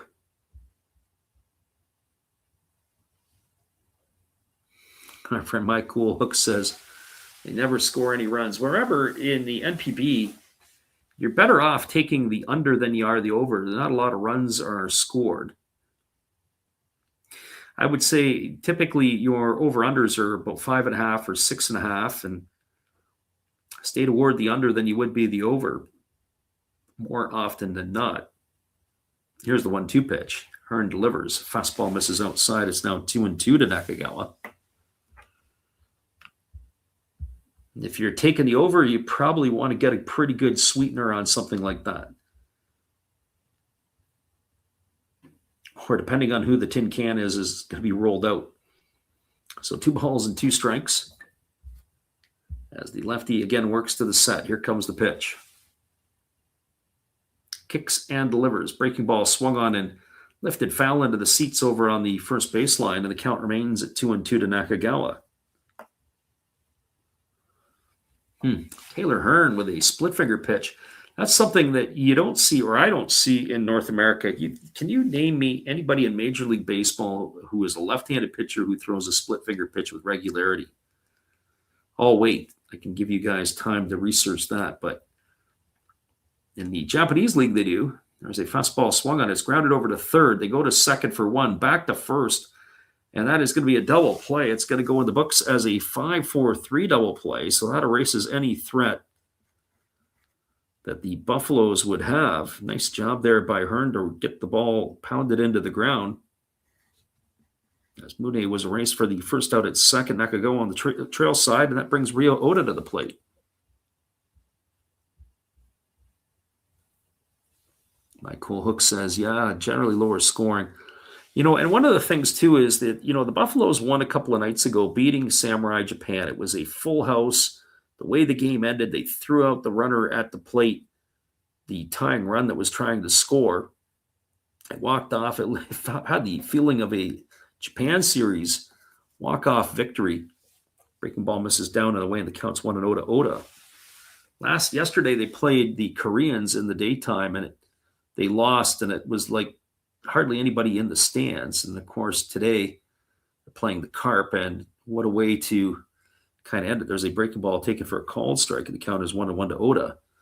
So, this game here, it's definitely does not have the atmosphere that the game 2 days ago had, playing against the national team. So I would think that the Buffaloes will probably not come out as sharp, a little bit flat.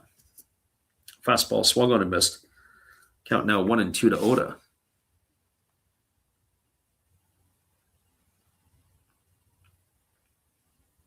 And then the other thing is I know people like to put their money on stuff, but as I said before, our exhibition games are just way too hard. There's a fastball, take it for a called third strike at the knees. Oda watched that one go by, and so Hearn gets a call from the home plate umpire. Maybe he recognizes the situation and says, let's get this going. We got to get out of here. There was no runs in the inning, no hits, no errors, and nobody left the board. It was an unconventional 1-2-3 inning, as there was a double play needed to erase the leadoff walk. Your scores, we go to the top of the 7th inning. We are where we started. 0-0 Carp and Buffaloes. Stay with us, everybody. We'll be back in just a little bit after this musical timeout.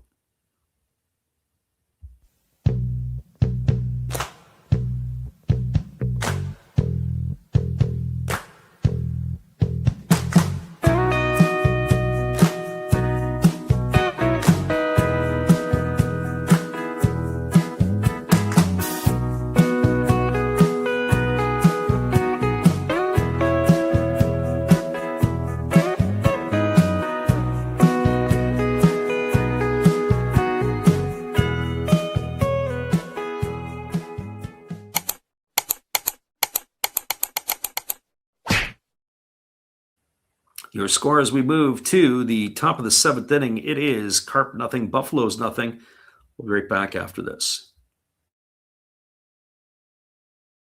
Hello, this is Eric Fox, formerly of the Oakland A's and Texas Rangers baseball teams.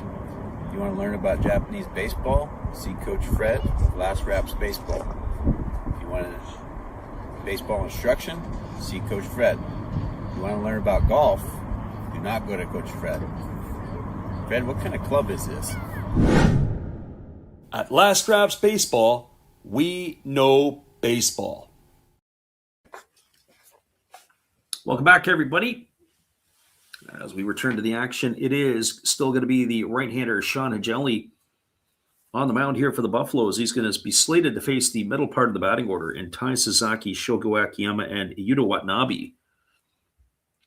As they are ready to come to bat here, and the first pitch on the way is a fastball taken for a called strike. Count is 0-1 to Sasaki. Looks like there are some more defensive changes for the Buffaloes here. We'll have to get those for you as we become available. Looks like it is the end of the night for Yuma Mune. It looks like it is Haruka over at third. Haven't got the rest of the updates, but we'll try to get that for you as it moves along. No balls and 2 strikes here to Sasaki, and there's a breaking ball waved at and missed, and he is in the books. He's gone for the first out of the inning. So 1 up and 1 quick out here, and it's slated to bring up to bat Shogo Akiyama. This might be the swan song for Akiyama. Usually they give him the at-bat, and he makes his way to the clubhouse, but we'll see if going to have somebody else hitting for him here. No, it is Akiyama still. First pitch on the way. That is a split finger pitch and misses down, and the count is 1-0. Akiyama tonight has struck out, and he has popped a short in his 2 trips to the plate. Swings at a fastball and lifts it into deep left field, but over toward the foul line. Moving over underneath it, and there to make the catch is Kita. And that is going to retire Akiyama for the second out of the inning. So 2 gone here, and it's going to bring up the designated hitter in Yuta Watanabe. Our friend Mike Cool Hooks is saying, yeah, the pace of this game is pretty quick. We're in the 7th inning.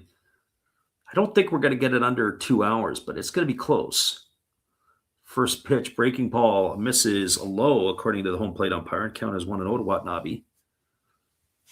So 1 ball and no strikes. Right-hander against the right-hander as Jelly kicks and delivers. Fastball swung on and top foul over on the third base side. The count runs even to 1-1. So 1 ball and 1 strike. That had a lot of arm side run to it, did the pitch from Jelly. Almost looked like it was a sinker more than anything. 1-1 pitch on the way. Fastball just misses off the outside corner, and the count goes to 2-1.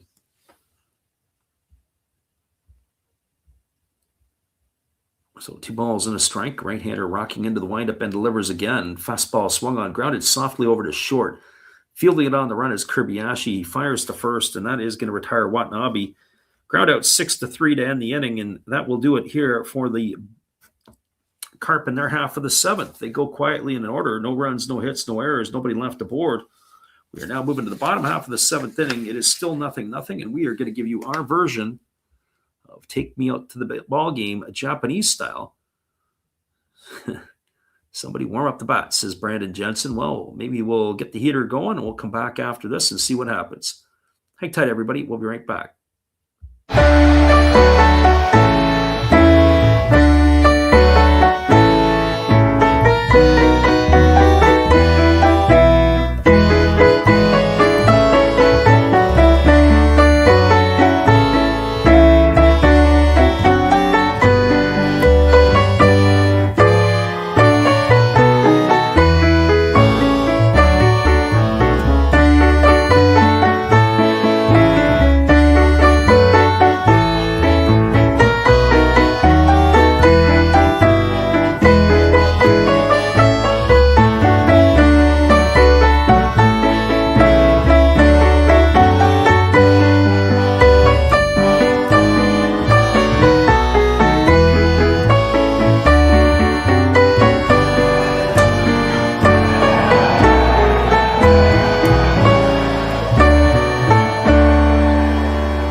Welcome back, everybody. It is a pitching change. Daisuke Moriura on in relief here. He delivers a first pitch fastball to Kotaro Kobayashi that swung on and missed. Count is 0-1. Moriura kicks and he delivers. There is a fastball swung on. This is lifted into left field, moving over and making the catch is the left fielder Nakamura, and that is going to retire Kobayashi for out number 1. No runs, 3 hits, no errors for the Carp. No runs, 1 hit, no errors for the Buffaloes. That is where we stand. Maybe our friend Mike Cool Hook should be thinking about taking the over-under on the hits in the game because those have been at a premium. This is going to bring Masahiro Nishino to the plate. Nishino is 0 for 2 tonight. He has struck out and he has popped out to third as the lefty works himself to the set. Now he kicks and delivers. Fastball misses down. The count is 1-0. Ball and no strikes to Nishino.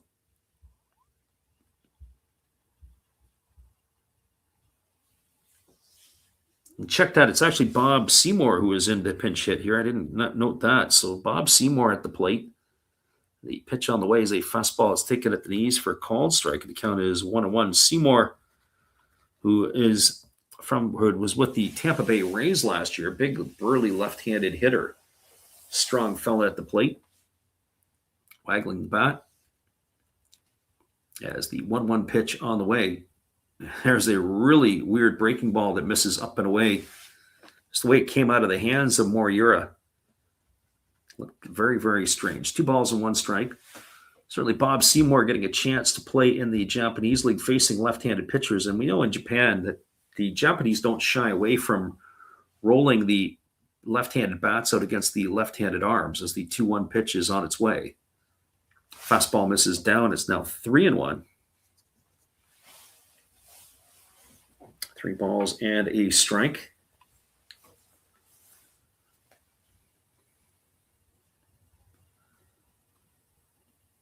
Bob Seymour holding the bat out in front and ready to go. Here is the lefty Moriura. Pitch on the way. Fastball swung on, hammered over to first base. Oh, beautiful play by the first baseman. And he's going to win the race to the bag is Futamata. That's going to be a ground out to 3. He dove to the foul line side, knocked it down, picked it up, and then wins the race to the bag for the second out of the inning. And that is going to bring up to the plate Shota Hiranuma.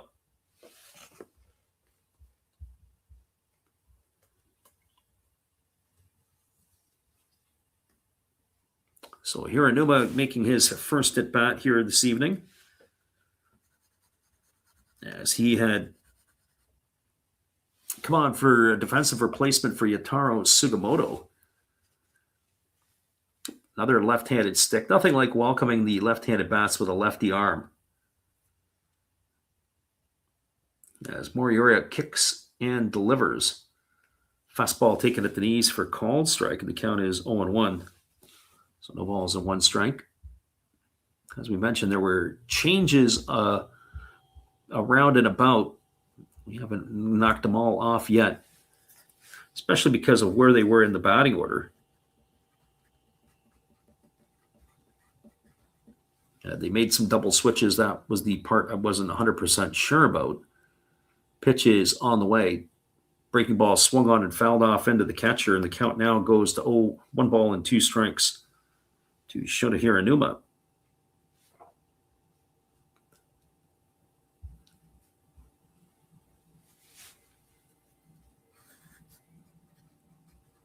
So 1 ball and 2 strikes it is, as the reliever gets himself a new baseball, ready to go in again.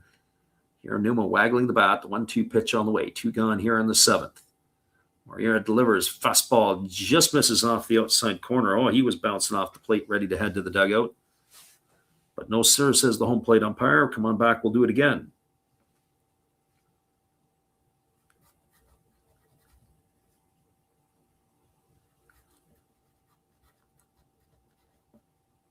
So the lefty kicks and delivers. There's a breaking ball swung on. It's chopped over to the right side of the infield, and it's just going to get past the glove of the outstretched second baseman Sato into right field, and that is going to be the second hit of the ball game here for the Buffaloes.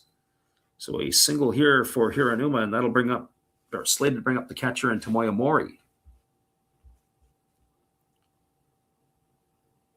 Michael Hooks is wondering if at this point even a single run will be scored, and that's probably getting to be more realistic. But things seem to get exciting in the 8th inning and beyond, because as we said, that's where the game really changes in a lot of ways, because you've got the substitutes that come into the ball game, and it is a different look. You got all the relievers in. Just need somebody to fall off the apple cart a little bit. There's a ball that's thrown over to first base. Nice job there by the first baseman Futamata to pick that. This is, I think, that I can remember, it's got to be about the 5th year running these uniforms for the Carp. We were talking earlier about games to do. I hate these red uniforms that the Carps wear. It's red numbers on red jerseys. Whoever thought that this is a good idea should be fired. Very difficult to pick up, for the red on the red, as well as the nameplates on the back and the names on the front. First pitch fastball misses down, and it's 1-0. And whoever the management is that supports it should have their jobs revoked as well. It's got to be a marketing nightmare. Just save the nameplate and the letters. Just give me a Reg t-shirt. I don't need the rest of it. I can't see it anyway.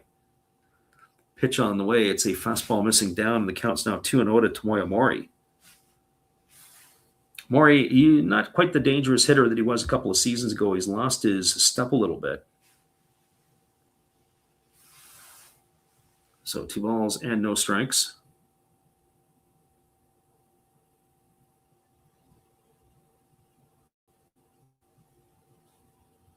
As the lefty works himself to the belt. As he's ready to deliver. Moriura kicks and fires. Fastball misses upstairs. Count now goes to 3-0 on Mori.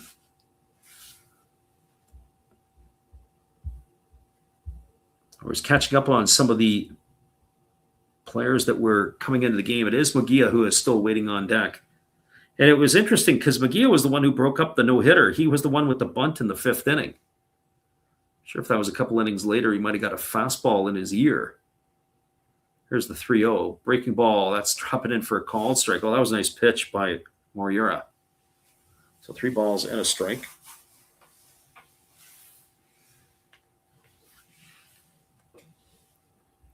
Lefty ready to go back to work again.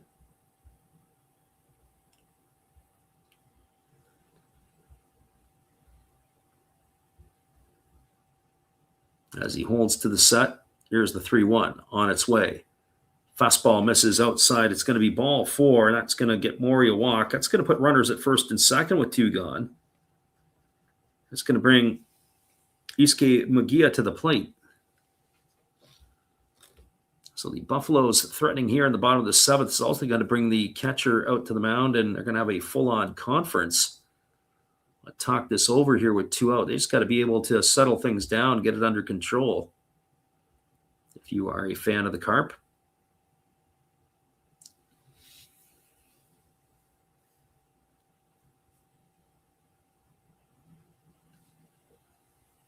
So runners at first and second, 2 gone. Mugia coming to the plate. As we said, he bunted for a base hit his last time up. He'll be a tough guy to get on the base paths. So 1 for 2 tonight is the center fielder of the Buffaloes. Batting from the left side here. As the lefty Moriura holds to the set position, here comes the pitch. Kicks and fires. First pitch fastball moves the batter off of the plate. The count is 1-0. So 1 balls, no strikes. Our friend Mike Cool Hooks is jumping up and down, looking for the runs. There are some supporters in right field for the Buffaloes, and they're up and cheering. They're in that sort of that first deck of the outfield. They throw over to second base, and diving back in time is the runner, Hiranuma.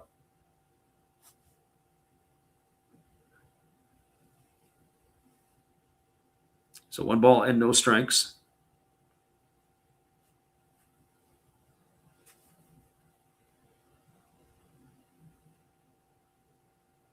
Lefty again leaning in, working himself to the belt. Here comes the 1-0 offering. As he kicks and delivers, there's a fastball that's taken for a called strike, and the count now goes to 1-1. So 1 ball and 1 strike it is.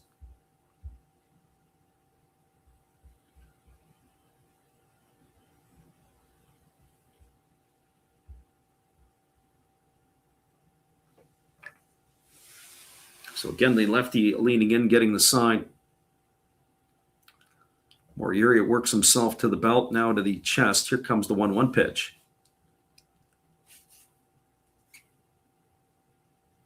Breaking ball misses down, and the count is 1-2. So 1 ball and 2 strikes to Mugia.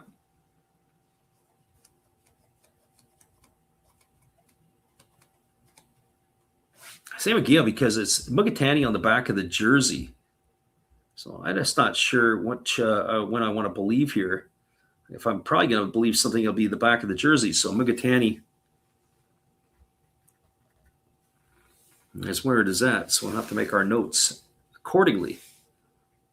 So 1 ball and 2 strikes. It does say on the NPB site, but you have to be careful of that sometimes because the spelling is a little bit different. There's a fastball that misses outside, and the count is 2-2. So 2 balls and 2 strikes. That was a good pitch by Moriura. Pitch was off the plate. Trying to make the hitter go fishing.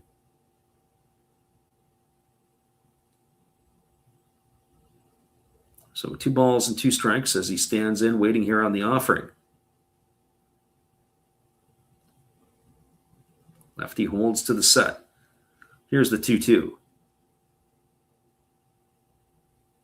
Pitch on the way. Breaking ball swung on and missed, and Mugatani's in the books. And that is going to do it here in the 7th inning for the Buffaloes. They threaten, but they don't score. No runs, 1 hit, no errors, and 2 left aboard. We are through 7 complete at the Kyocera Dome in Osaka. And we are where we started. It is 0-0, and we'll be back in just a couple moments with all the action right after this musical timeout. Stay with us, everybody. Our friend Michael Hooks can't believe his eyes. We'll be back in just a few.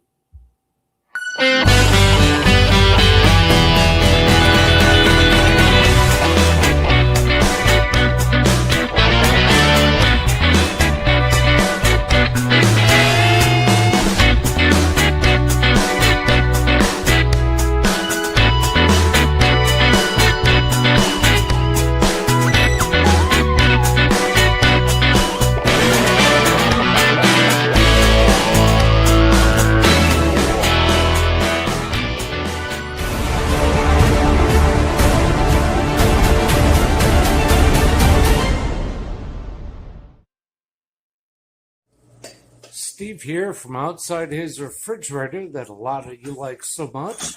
So let's go inside. There's my hot sauces and other stuff. Let's see what we can do here for Freddie. Awesome game, Freddie. Keep up the good work. We love the baseball. So why don't we rip open Garbage Pail Kids just for you and the listeners. Large Marge, she belongs in the fridge. Liberty Libby, well, she belongs down here on the beer. Apple Corey, hey, he's pretty cool. Put him on that beer up here. And Target Margaret. All Series 3 Chrome Garbage Pail Kids. Freddie, back to you in the game, and everybody else, please enjoy everything he does and tip him nicely. Welcome back, everybody. Sean Hedgelli has delivered a first pitch fastball for a called strike to Soichi Futamata. The pitch on the way is another fastball that just misses outside. The count runs even to 1-1. It'll be Futamata, Sakakura, and Katsuda slated to come to bat here in inning number 8. We'll keep our eyes on the changes as they come available. There's a fastball that misses down, and the count now goes to 2-1. If my eyes serve me correctly, I do believe we have a change in the infield. I do think that it is going to be Noguchi who is coming in at shortstop for Tomoya Noguchi in for Kobayashi, but we'll have to wait and get the official confirmation as that fastball's taken for a called strike. Though I have to say, Toyomori unable to hang on to the pitch. 2 balls and 2 strikes. As Jelly delivers, there's a breaking ball that misses down. That was a harder breaking ball. It's now 3-2 to Futamata.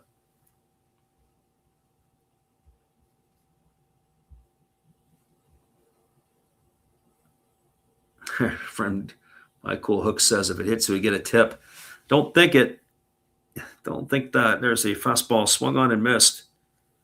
And that is going to retire Fukumata for the first out of the inning. So 7 in a row retired by Jelly so far here. Slated to bring up the catcher in Shogo Sakakura. We're going to see if that is indeed who we will see.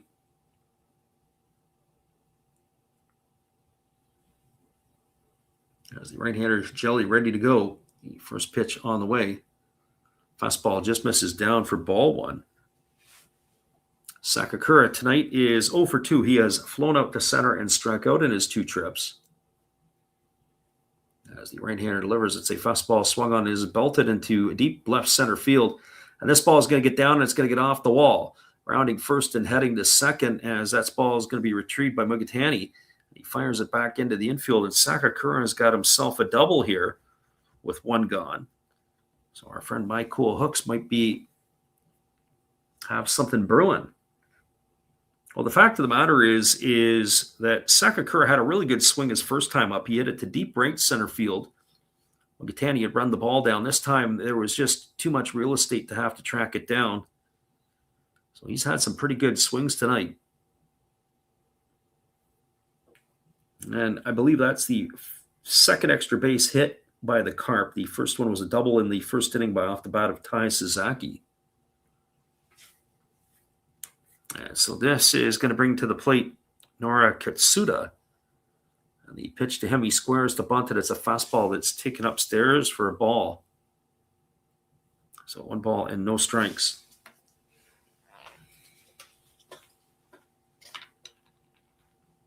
Buffaloes and the Carp, nothing here in the 8th. As Jelly steps off the backside of the rubber, and we're going to do this all over again. Yeah, if you're taking it over 6.5 at this one at this point, that would be as long a long shot as you're going to get. Fastball swung on line right to the glove of the first baseman. Oh, what a nice play that was. As that was hauled in by Yamanaka, who had come on for Nakagawa. And that is going to retire Katsuda. So the swings right now are getting a little bit better here for the Carp. That's 2 good swings in the inning. The double by Sakakura and the bullet to first here by Katsuda. That is going to bring up the top of the order in Keisuke Sato. This will be Sato's first at bat. He came on defensively for Ryusuke Kikuchi earlier in the game. And the first pitch is a fastball that misses down. A nice stop there by the catcher Mori. 1 ball and no strikes. Carp trying to push a run across the plate somehow. Buffalo's locked down here. It's been good pitching by both ball clubs tonight. As Jelly ready to go again as he holds to the set.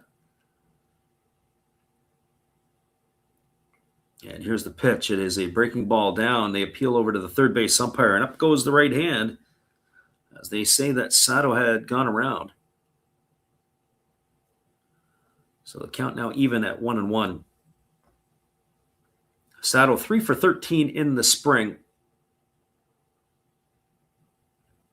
Looking for a knock here as Jelly holds to the set, now delivers. Breaking ball swung on, grounded softly over to first. That is picked up by the first baseman, Yamanaka. He's going to win the race easily to the bag, and that is going to do it again as the Carp are gone here in the 8th inning. They got no runs in the inning. They had a hit. It was a double. There was no errors and 1 runner left aboard. We're now moving to the bottom of the 8th inning. Your score is the Orix Buffaloes nothing and the Hiroshima Carp nothing. Stick around with us, everybody. We'll be back in just a couple of moments with all the action right after this. Bottom of the 8th inning, just around the quarter. Hello, guys. Thank you for joining Freddie here on his baseball game. And I'm Steve Rademacher, and my channel is really all about everybody, including all my international friends. We have such stuff as non-sport packs from Canada, the OP cheese. We have the Greek Freak. We have money from around the world. We have lira. We have yen. We have francs. We have pounds. We have Deutschmarks. We have all kinds of cool stuff like that. We even have some cooler things like Japanese women wrestlers and OPG baseball cards where I cannot read the back. We even have unopened material like the royal family, I know it's backwards, from London, England. Thank you for watching. Back to Freddie. Thank you there, Steve. We appreciate you and your support you give to our channel. In turn, we like to support Steve Rademacher. Be sure to let him know that Last Rouse Baseball sent you if you go by and check out his channel. Well, we have ourselves a 0-0 game as we move to the bottom of the 8th inning. It is supposed to be Kito, Haruka, and Yamanaka slated to come to bat here in the 8th inning. All 3 of these are defensive replacements and will be getting their first at-bats of the evening. So we'll see how this all shapes up in just a couple moments, as we are going to be bringing the action back to you here in just a couple. So we are all set and ready to go again here as the Carp have completed their tune-up tosses. As I wait here on some of that, we're just waiting as they are currently interviewing Shinpita Yamashita. Who cares about Yamashita? Care about what's going on in the ball game in front of us here, which I do believe we may have another pitching change for the Carp. I'll have to get that for you in just a few, although they might as well just go right to the... Oh, it looks like Moriarty is going to be back out for his second inning. Oh, no, they do have a new lefty on the hill. First pitch, fastball misses up and away, and the count is 1-0. This is going to be number 28. This is Ryunosuke Sato. As the 1-0 pitch on the way, fastball swung on and fouled away, and the count goes to 1-1. So it looks like the Pacific League is going to have their taking a page out of the American handbooks where they're going to interview guys in between the innings. During the game. I hate that. What I'd like them to see them do is to put a little picture of the player in a square up in the corner. I want to watch the game. I don't really care about all the rest. The worst announcing or the worst broadcast for that are the Cubs. Absolutely terrible. They got the guy, they're showing the announcers and the game's going on. Fastball misses down. Count goes now to 3-1 here to Kita. And I would say it's got to be a situation where they got to be thinking about bunting if they're doing that at this time of the year. I know some of the teams have refrained from that. Fastball misses up. It's going to be ball 4, and Kita is going to get himself a base on balls. Lead off here to start the 8th inning. So Sato comes into the game. Leadoff walks are what can absolutely kill you.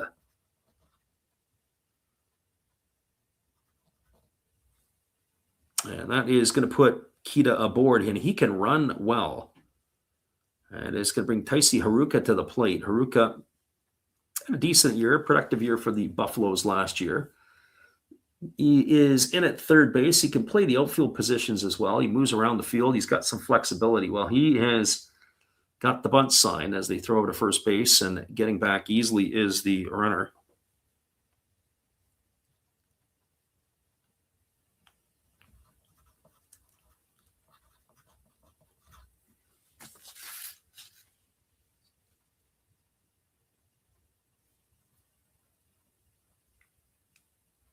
There's a fastball that misses down, and the count now goes to 1 ball and no strikes to Haruka. Haruka is scoring around. They're looking to try to advance him into scoring position. I know it's not going to be 6 runs for our friend Michael Hooks, but you're going to have to take them one at a time, it looks like. That is the way that it looks like it's going to be played out here as he steps off the rubber, and the catcher goes out and flashes a few more signs. So 1 ball and no strikes. Haruka squaring to bunt yet again. And they throw over to first base, and diving back again is the runner Kita. I have to double check that it is Kita. They had Kita as the left fielder, and that's exactly who it would be on at first base. So here comes the pitch again to Haruka. As again, the lefty holds set. They're concerned. Pitch on the way. He bunts it, and he pops it up. Terrible bunt. But it is going to go back into the seats, and it's going to be unplayable for the defense, and it's going to be 1 ball and 1 strike. Well, that would drive you crazy as a manager. You got a situation here where you can move the guy into scoring position. You pop it up for an out. Although I have to say, Kita runs really well. I wouldn't be surprised or bat an eye that maybe they put him in motion. Challenge the arm, not like it's mid-season. So here comes the 1-1 pitch as the lefty again works himself into the belt, and he delivers. The ball is bunted foul right behind home plate. Let's see if they keep it on. So 1 ball and 2 strikes. Haruka unable to get the job done on the first 2 attempts. Ball went right down on the chalk line of the left-handed batter's box and ended up going back towards the backstop. So 1 ball and 2 strikes. And Haruka, is he going to get the opportunity to swing it, or are they going to have him bunt again? Here's the 1-2 pitch. They throw over to first base, and diving back in time is Kita.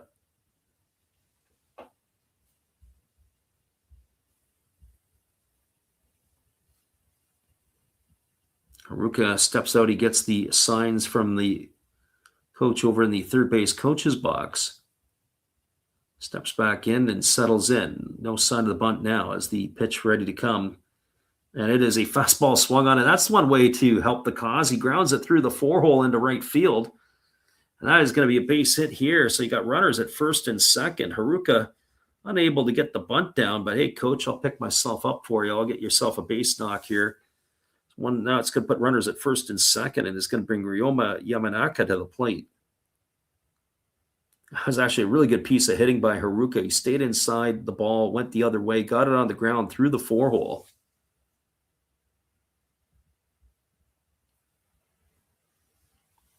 So we'll see if Yamanaka is going to be entrusted to try to bunt here to move the runners along. Waiting on deck, I do believe it's going to be Ryo Oda, but we'll have to wait and see if Oda is going to come to bat. No, it is not. He's actually not. He's out of the game now, too. It is Ryo Sigasawa. And he is squaring to bunt. Here is Yamanaka. As the pitcher Sato steps off the rubber and everybody retreats back to the base.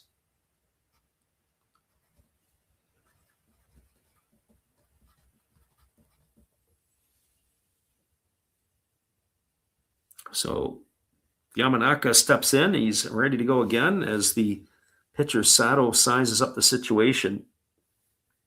And here he comes, squaring to bunt yet again. Lefty getting the sign from the catcher, Sakakura, and he works himself to the belt. Here comes the pitch. He delivers. It's bunted. It's down. It's a good one.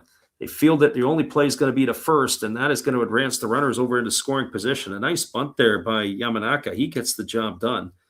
That's a sacrifice, 2-4 on the putout. Gone for the first out of the inning is Yamanaka.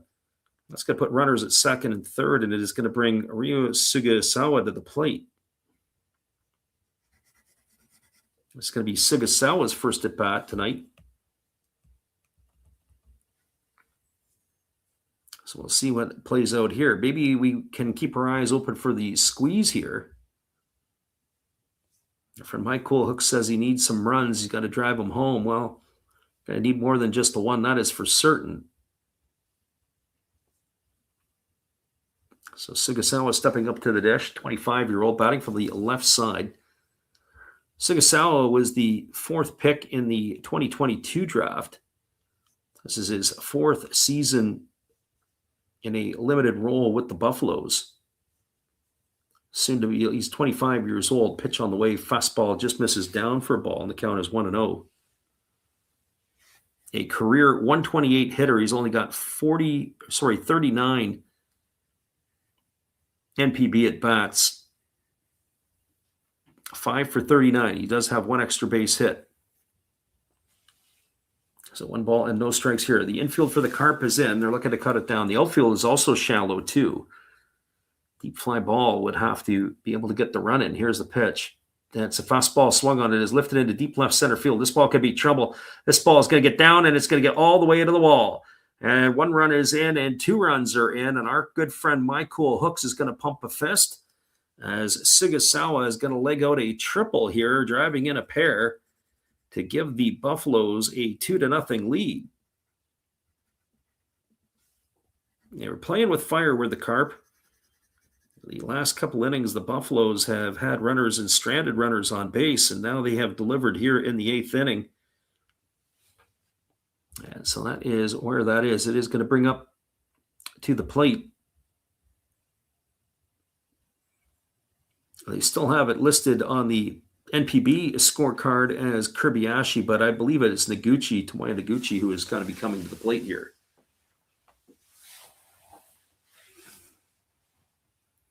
And a fist pump there at third, but they're not out of the woods yet. There's only 1 gone. I would think the infield is still going to have to play in here.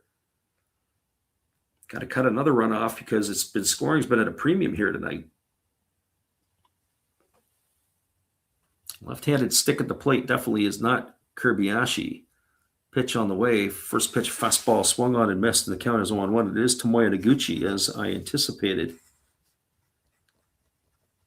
This is his first at bat of the evening. So the 26-year-old getting a chance to come in. He did not have a very good year last year. In limited role with the Buffaloes, at least on the offensive side. Fastball swung on and fouled away, and the count now goes to 0-2 on Noguchi. Waiting on deck is Bob Seymour. Looking for some insurance. 2 runs, it's comfortable. 3 runs is a lot more palatable, that would be for sure. As the lefty holds to the set position, here comes the offering. The 0-2 ready to come. On its way, fastball misses way upstairs. The count goes to 1-2.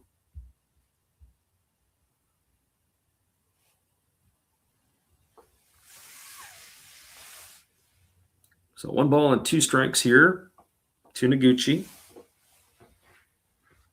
Wonder if they'll have the contact play on too. We'll see if they put the runner in motion, if he's able to get it in play on the ground. 1-2 pitch coming. Sato delivers. Fastball swung on. Popped up over on the third base side. Giving chase. Watching it drift into the seats is the third baseman of the Carp, Sasaki, and that is going to keep the count at 1-2. So 1 ball and 2 strikes.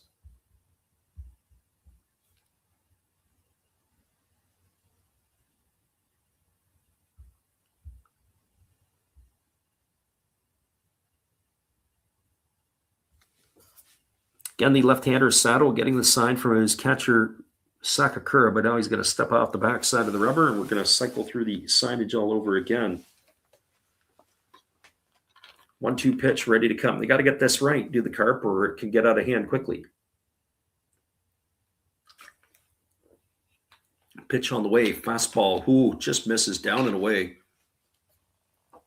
2-2 to Noguchi. Looks like the Buffaloes are getting those home calls again. So 2 balls and 2 strikes. If you just joined us, the Buffaloes have cashed in their first 2 runs here in the inning. A walk, a single, a sacrifice bunt, and then a 2-run triple off the bat of Sigasawa. There's a fastball swung on. It's popped up on the infield. Moving over underneath it is the second baseman, Sato. There's a lot of Satos in the game right now, but it is going to be Keisuke Sato who's going to make the catch. It's going to retire Noguchi for the second out of the inning. It's going to leave it up to Bob Seymour. And for Seymour, of course, he came on as a pinch hitter in the 7th inning for Masahiro Nishino. He grounded out to first. It wasn't just a regular ground out. The ball was absolutely scorched. So he is coming to bat here with 2 gone and a runner at third. And the first offering coming here from Sato, who kicks and delivers. There's a breaking ball down. Nice stop there by Sakakura. 1 ball and no strikes.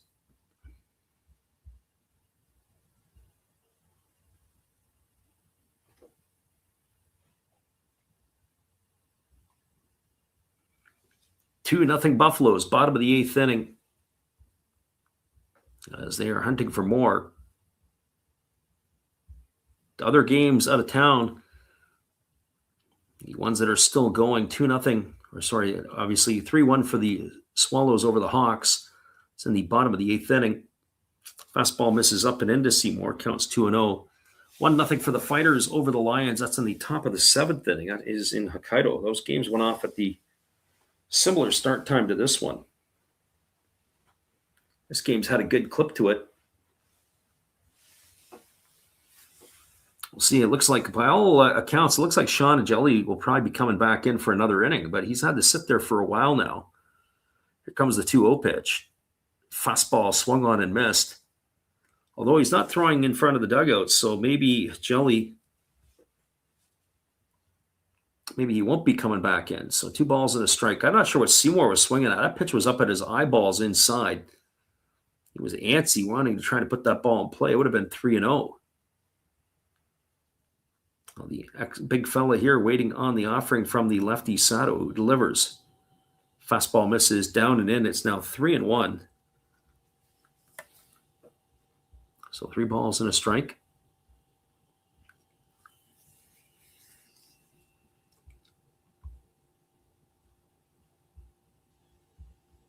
Lefty-lefty matchup. Sato against Seymour. It is Hiranuma who waits his turn on deck. It's been an entertaining affair tonight. Despite the lack of hits, the pitching's been pretty good. The defense has been solid. As time has been called, as Seymour feels that Sato has taken too long, he steps outside the batter's box. Now he gets himself set back in. We're ready to go again. So the big fella waiting on the offering here as the lefty kicks and delivers. Fastball swung on and chopped foul over on the first base side. Count now goes to 3-2. So 3 balls and 2 strikes.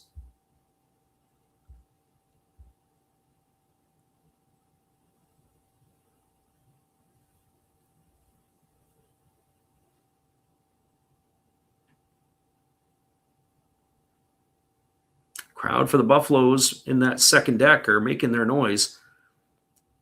It's not been the busiest of crowds, but they are lively now. Here comes the pitch. Another fastball swung on, and another one grounded foul. So that's going to keep the count at 3-2 to Seymour. 24 pitches in this inning so far for Sato. He's had to work.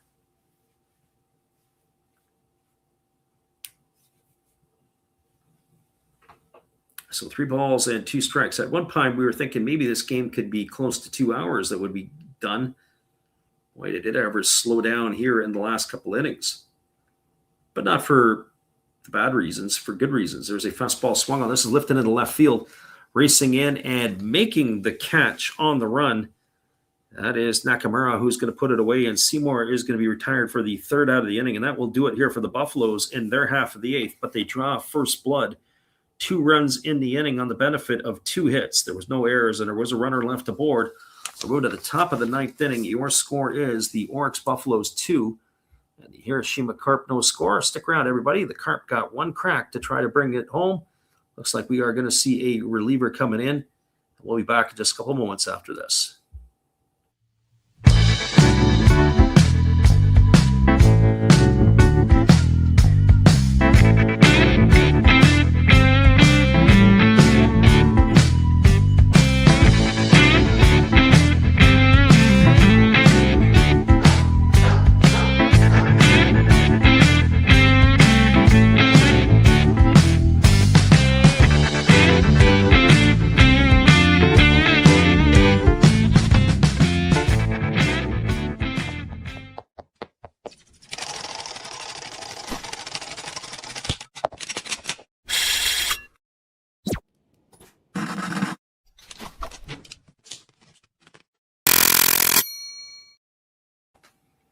Welcome back, everybody. It is a 2-0 lead here. The 2-run triple off the bat of Sasagawa has given the Buffaloes that 2-0 lead. Coming to bat here in the 9th inning, it is going to be Shoshi Nakamura, Ren Hirakawa, and Tai Sasaki slated to come to bat. It is going to be still Sean Higeli in the pitch. He had to sit quite a while over there in the dugout, so the big American right-hander we get a chance to close it out. The Buffaloes will have only used 2 pitchers tonight if he can do it.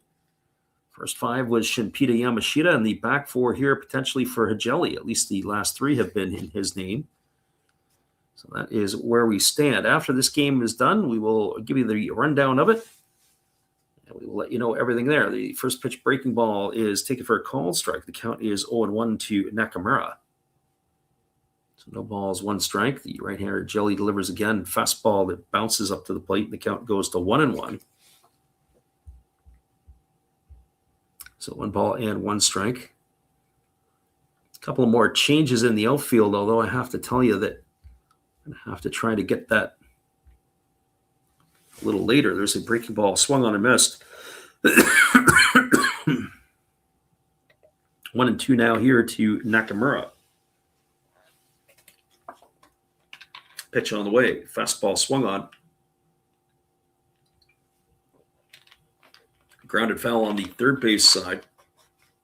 The defensive changes have been in the corner outfield for the Buffaloes. It's always one of the challenges. I use the NPB site regularly, at least for the updates in the lineups, but I was using Sports Navi for the games earlier this year, and I may consider using that once I get comfortable in that, as that fastball swung on and fouled away. 1-2 it remains on Nakamura. 1-2 pitch, breaking ball misses down the way. Good stop there by Mori. 2-2 it remains. I'm not sure if Sports Navi is any better or not in terms of updating quickly. Rio Watanabe is in left field. The right fielder is Kita, so he moved over from left to right. As there is a fastball swung on and is fouled off right into the home plate area, so it remains at 2-2 to Nakamura. Jelly gets a new baseball. His hands are absolutely huge. The ball looks like a golf ball in his fingers to a regular human being. There's a fastball swung on. This is lifted up over on the first base side, backing over underneath it and making the catch is Yamanaka, and that is going to retire Nakamura for the first out of the inning. So 1 in the books here. And that is going to bring up the right fielder in Ren Hirakawa.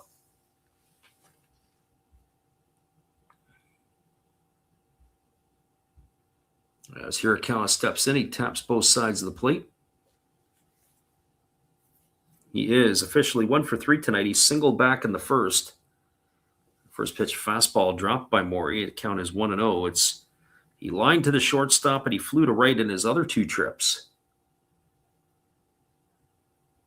As the right-hander Hijeli delivers, there is a breaking ball taken for a called strike. The count runs even to 1-1. So 1 ball, 1 strike it is.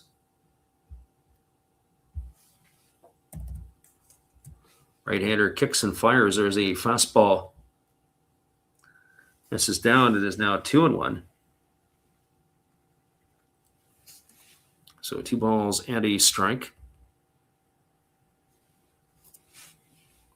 Right-hander delivers. There's a fastball swung on and fouled right into the feet of Hirakawa. Oh, that's gonna suck for sure as he walks around gingerly. Nothing worse than fouling a pitch off into the. Looks like he got it on the inside of the foot.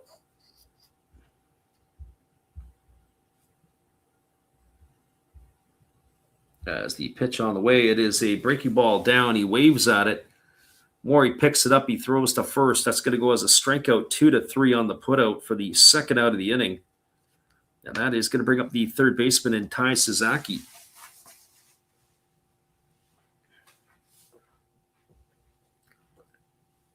So Suzaki,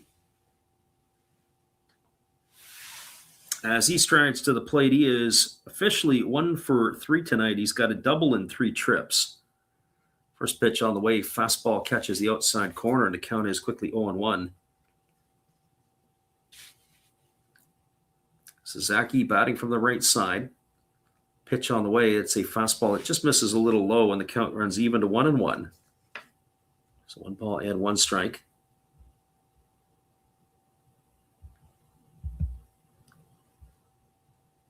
Again, the right-hander kicks and delivers. There's a fastball swung on, is grounded over to short. Noguchi feels it, throws to first, and that is going to do it as the Buffaloes are going to shut out the Carp here.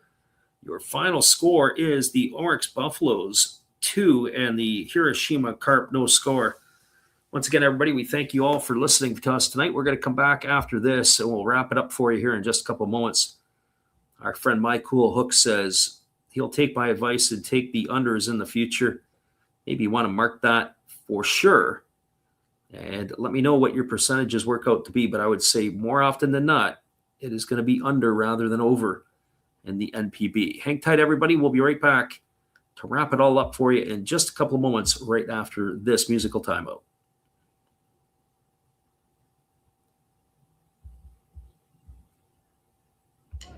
Good evening, ladies and gentlemen. Namaste. Hey, I hope you guys have been enjoying the game.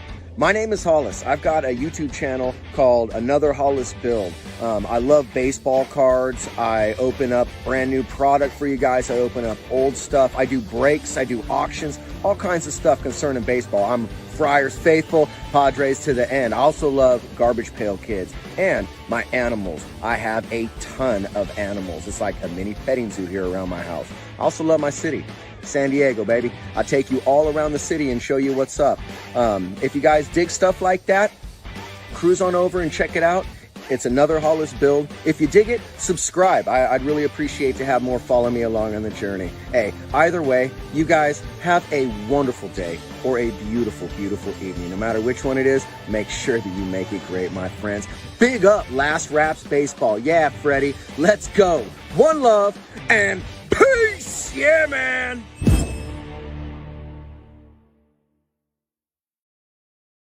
Welcome back, everybody. We'll wrap this one up quickly. It won't take long to do as the scoring all came in the bottom of the 8th inning for the Orix Buffaloes. It was a leadoff walk to Ryoto Kita, and then a single off the bat of Taisi Haruka put runners at first and second. Ryoma Yamanaka came up and sacrificed them over to second and third, and then up stepped Rya Sugasawa, and he had a triple into left center field, bringing home a pair of runs. And that was all the scoring the Buffaloes needed tonight in this one. The win in relief goes to Sean Hijeli, who worked 4 shutout innings after he followed up Shanpita Yamashita, who worked 4. And it was Ryunski Sato who took the loss for the Carp. All right, everybody. The question from Michael Hooks is, when's the next live? It's going to be the next 5 nights. We're going to be on late night. So hopefully you can come and join us. We are going to be doing the World Baseball Classic games. we'll get that schedule set up a little bit later today, but it will be, if I'm not mistaken, tomorrow night, off the top of my head, is going to be if I remember correctly, it's the Czechs and the Koreans, I believe, is tomorrow. So we got 5 nights in a row that we'll be back at it. And then after that, we'll have to reshuffle the deck and see where we're going to be on after that. Okay, everybody, y'all have a great night. We appreciate you for listening in. Brando, Mike Cool Hooks, everybody else who listened in, not to mention our buddy as well, the Chave, and as well as this God is great checking in, and not to mention the other fella was, I believe it was August, if I'm not mistaken, or Gus. We thank you as well for popping in here tonight. Have a great night, everybody. We're all packing it in. It is late night and early mornings when we return for the next games. Have a great day, everybody.